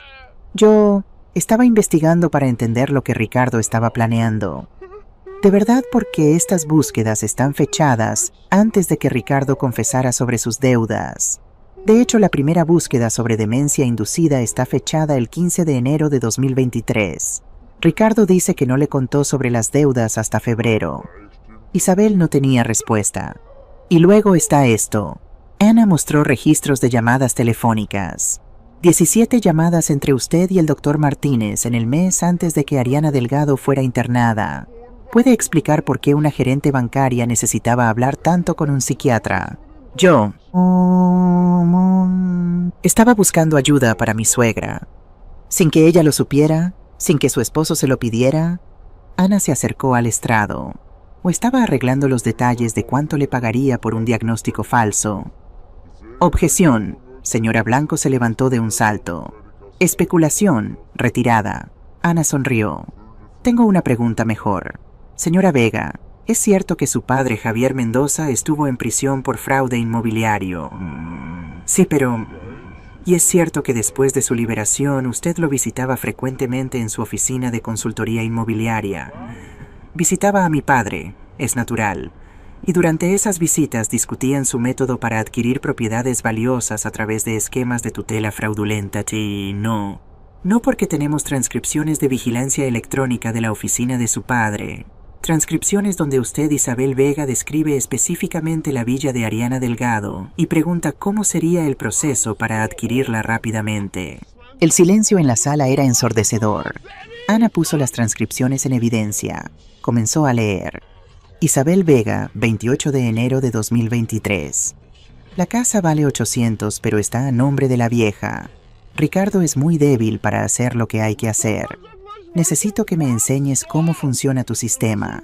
El doctor, los papeles, todo. Javier Mendoza. Hija, esto es peligroso. Si algo sale mal. Isabel Vega. Nada va a salir mal. La vieja confía en Ricardo completamente. Una vez que la tengamos drogada y confundida, el resto es fácil. Tú mismo me lo dijiste. Isabel estaba llorando ahora, pero no eran lágrimas de arrepentimiento. Eran lágrimas de rabia por haber sido atrapada. Señora Vega, la voz de Ana era de acero. Usted no es una esposa leal tratando de proteger a su familia. Usted es una depredadora que vio a una mujer mayor vulnerable y decidió destruirla por dinero. ¿Correcto? Ella ya había vivido su vida. Isabel susurró, luego más fuerte. Ella ya había vivido 67 años, tenía una casa enorme que no necesitaba. Nosotros teníamos hijos que alimentar, deudas que pagar. ¿Por qué ella se merecía todo eso cuando nosotros estábamos sufriendo? El magistrado Rodríguez golpeó su mazo. Señora Vega, sugiero mucho que deje de hablar. Pero Isabel no podía parar. Todo lo que había estado conteniendo salió en un torrente. Mi padre era rico, teníamos todo. Y luego él cometió un estúpido error y fuimos a la ruina. ¿Saben lo que es pasar de tener 3 casas a vivir en un apartamento de 2 habitaciones? ¿Saben cómo te miran las personas? La lástima, el desprecio. Juré que nunca volvería a ser pobre. Nunca, y si eso significaba sacar de en medio a una vieja que de todos modos iba a morir pronto, entonces que así fuera. Silencio absoluto. Luego la voz de Lucía desde la audiencia clara y fuerte. Acabas de llamar una vieja a mi abuela, la mujer que te invitó a su casa, que cuidó a tus hijos cuando estabas trabajando, que te dio amor cuando tu propia familia te había abandonado. Y tú eres un monstruo. Isabel se volteó hacia su hija. Lucy, tú no entiendes. Lo hice por ti, por tu hermano, para que tuvieran un futuro. No.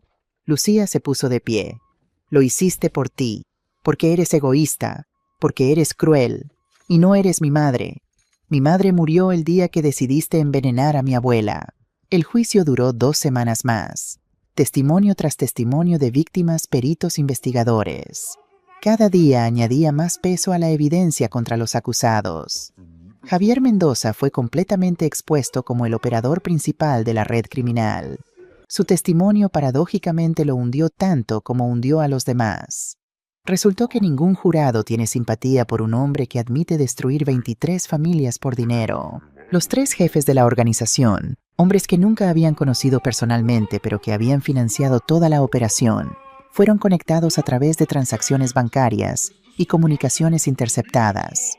Y finalmente, después de deliberar durante 3 días, el jurado regresó con sus veredictos. Todos culpables.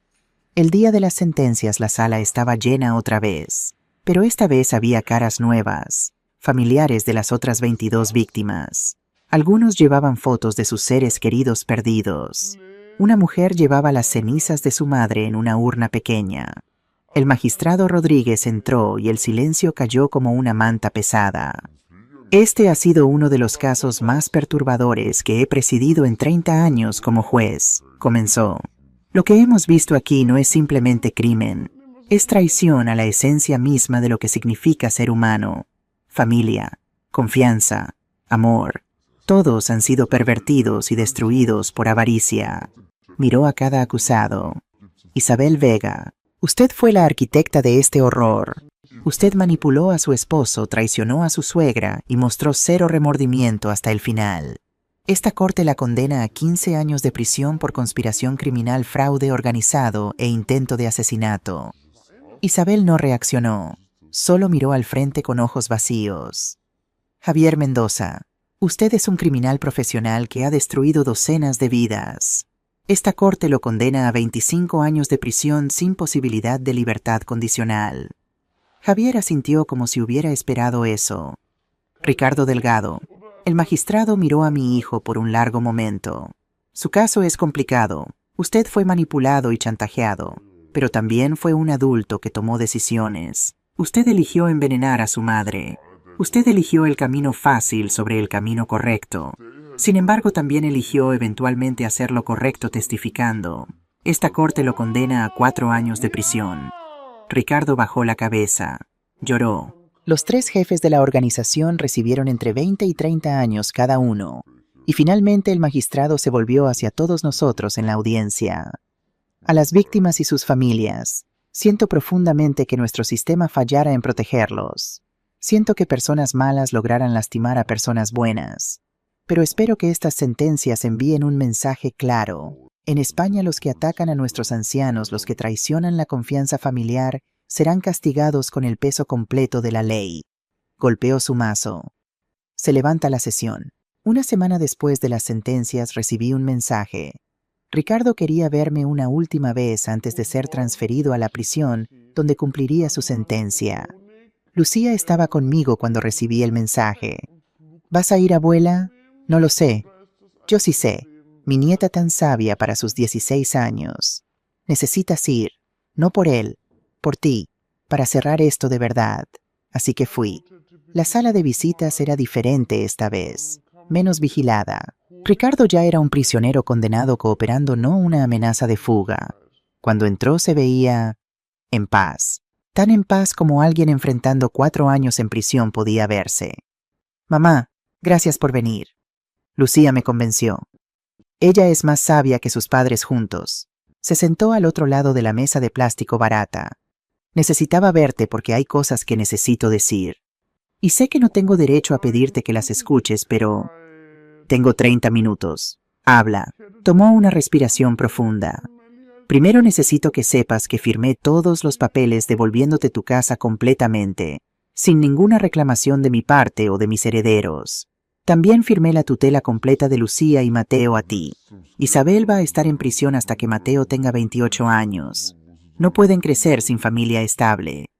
Los cuidaré bien. Lo sé, siempre lo has hecho. Pausa. Segundo, quiero que sepas que he estado yendo a terapia aquí, para la adicción al juego, para todo. Y el terapeuta me hizo hacer un ejercicio. Escribir una carta a cada persona que lastimé explicando exactamente qué hice y por qué estuvo mal. Sacó una carta doblada de su bolsillo. Te escribí 30 páginas, mamá. 30 páginas de todo lo que hice. Todo lo que debería haber hecho diferente.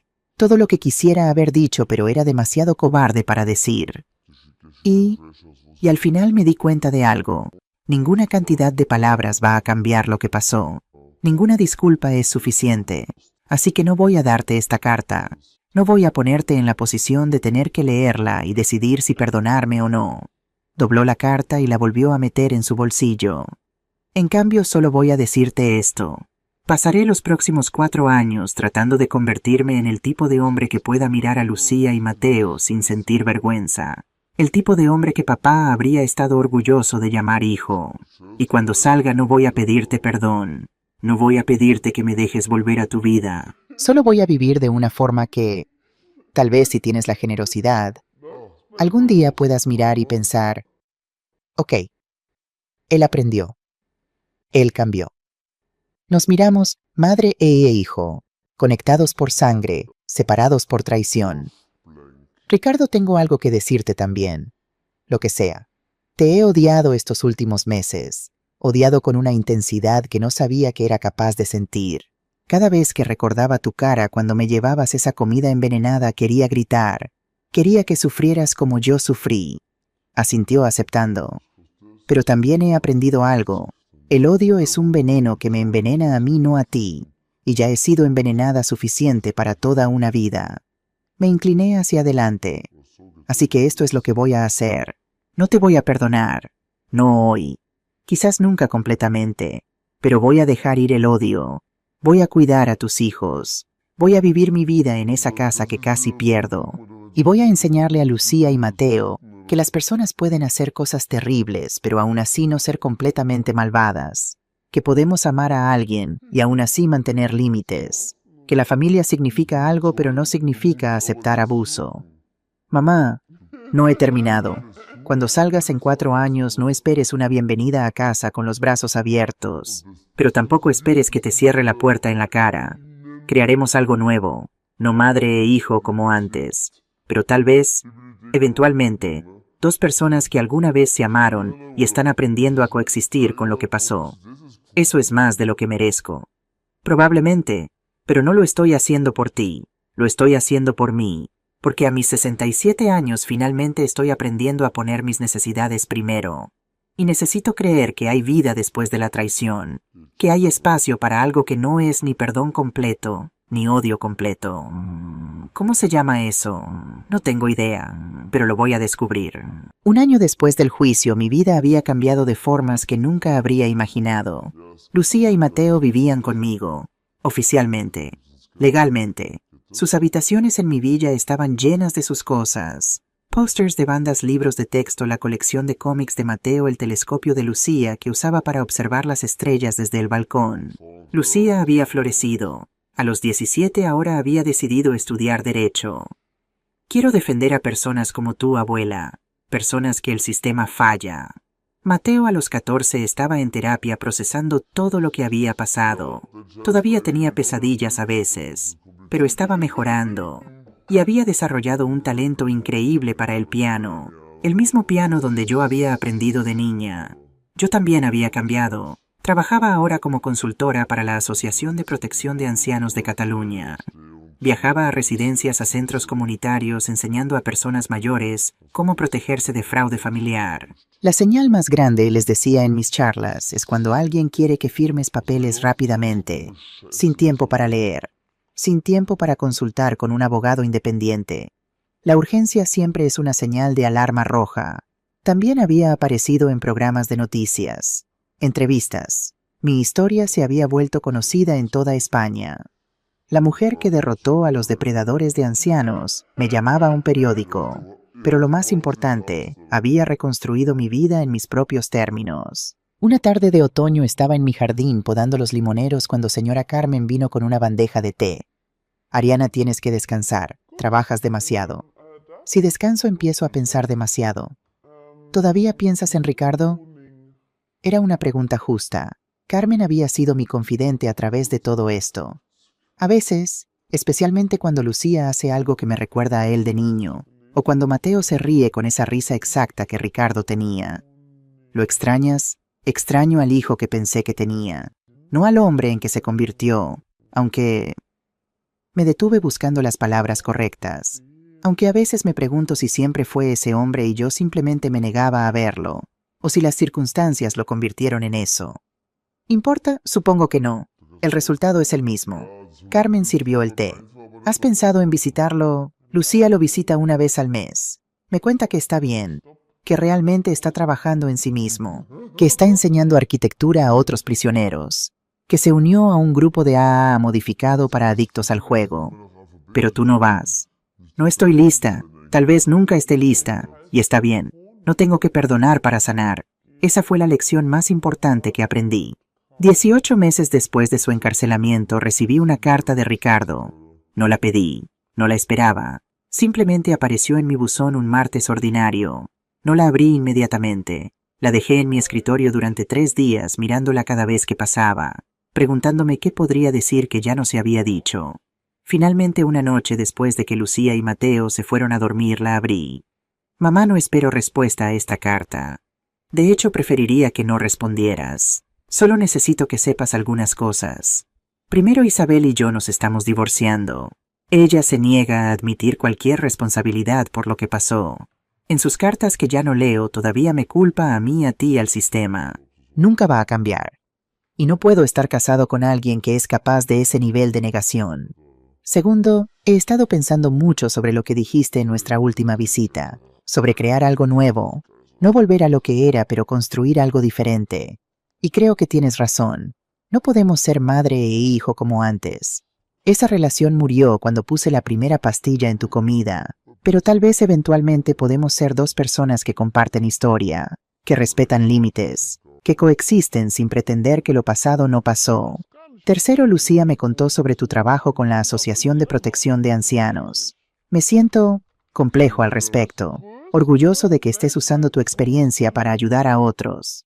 Avergonzado de que mi traición te diera esa experiencia en primer lugar, pero mayormente siento asombro, porque cualquier otra persona habría tomado el dinero de la restitución que la corte me ordenó pagar y habría desaparecido, habría tratado de olvidar. Pero tú convertiste tu trauma en propósito, convertiste tu dolor en protección para otros. Eso es lo que papá siempre amó de ti, tu capacidad de convertir cenizas en algo que crece.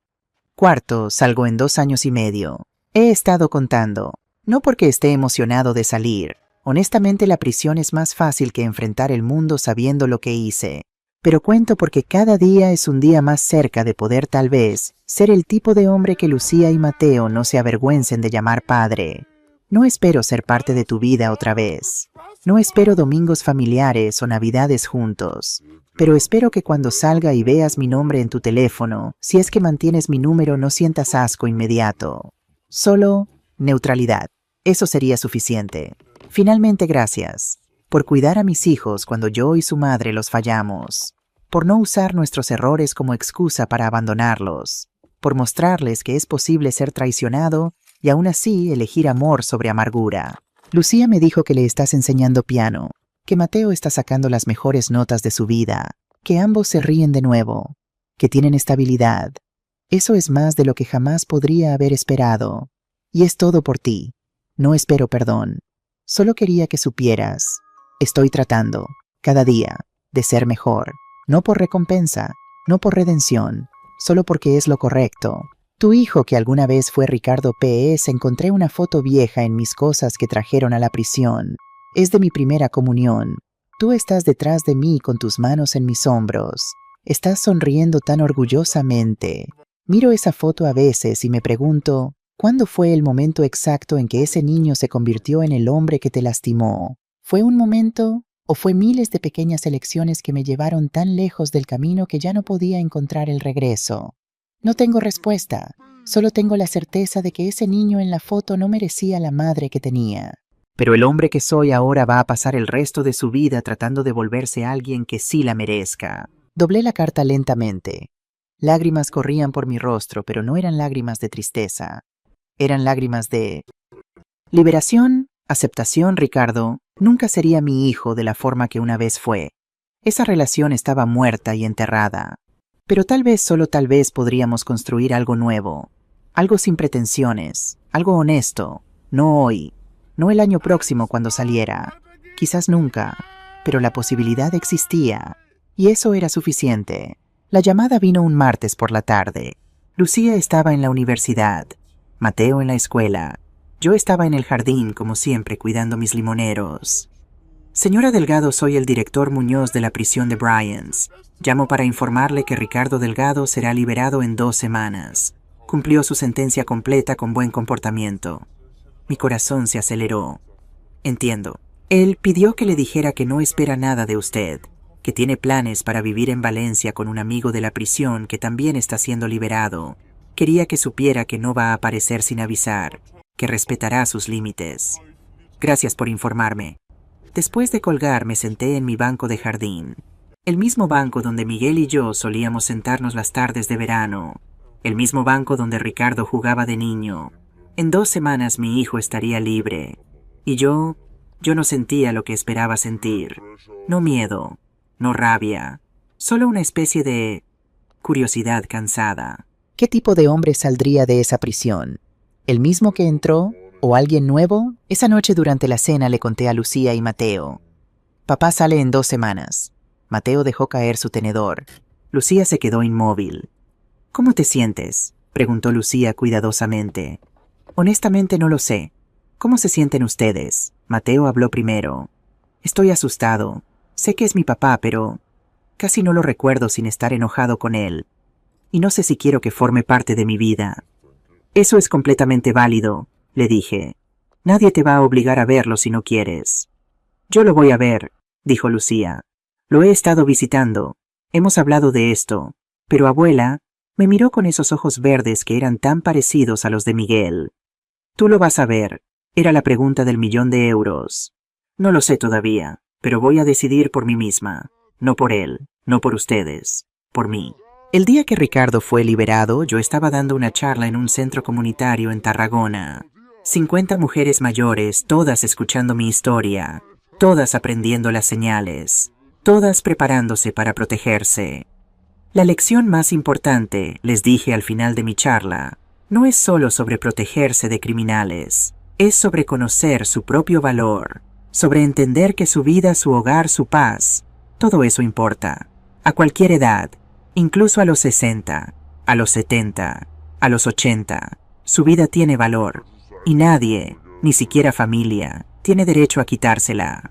Una mujer levantó la mano, 80 y tantos con pelo completamente blanco y ojos brillantes.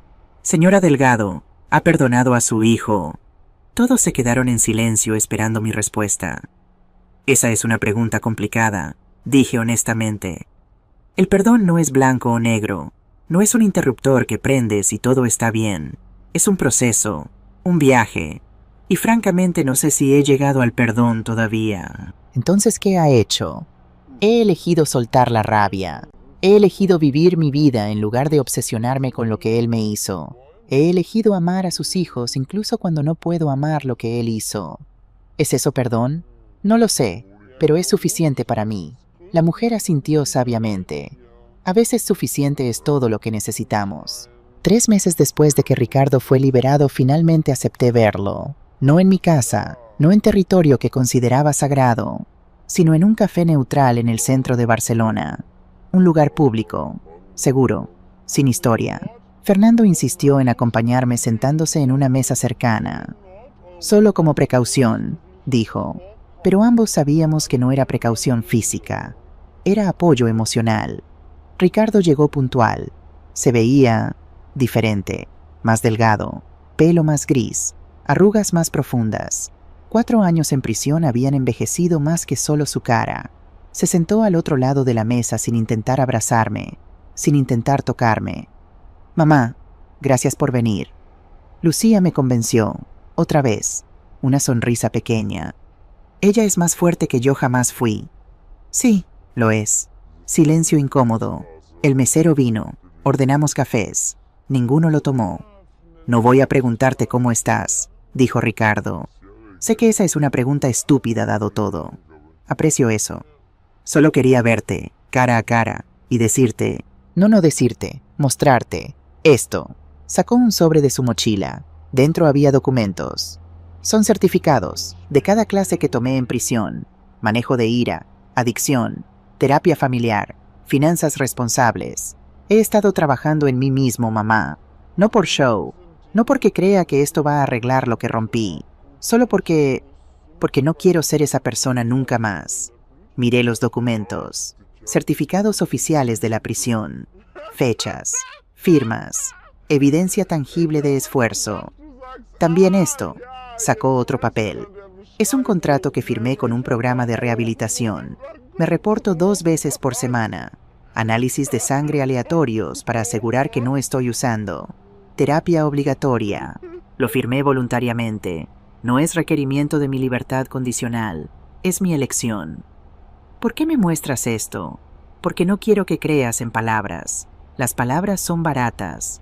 Te mentí con palabras durante meses. Así que en lugar de decirte que he cambiado, quiero mostrarte que estoy haciendo el trabajo de cambiar. Doblé los papeles y se los devolví. Ricardo, estos papeles son buenos, pero no son para mí. Son para ti. Tu rehabilitación, tu crecimiento, tu cambio. Eso es tu trabajo, no el mío. Lo sé, pero quería que supieras. Ya sé, Lucía me cuenta, pero necesitas entender algo. Me incliné hacia adelante.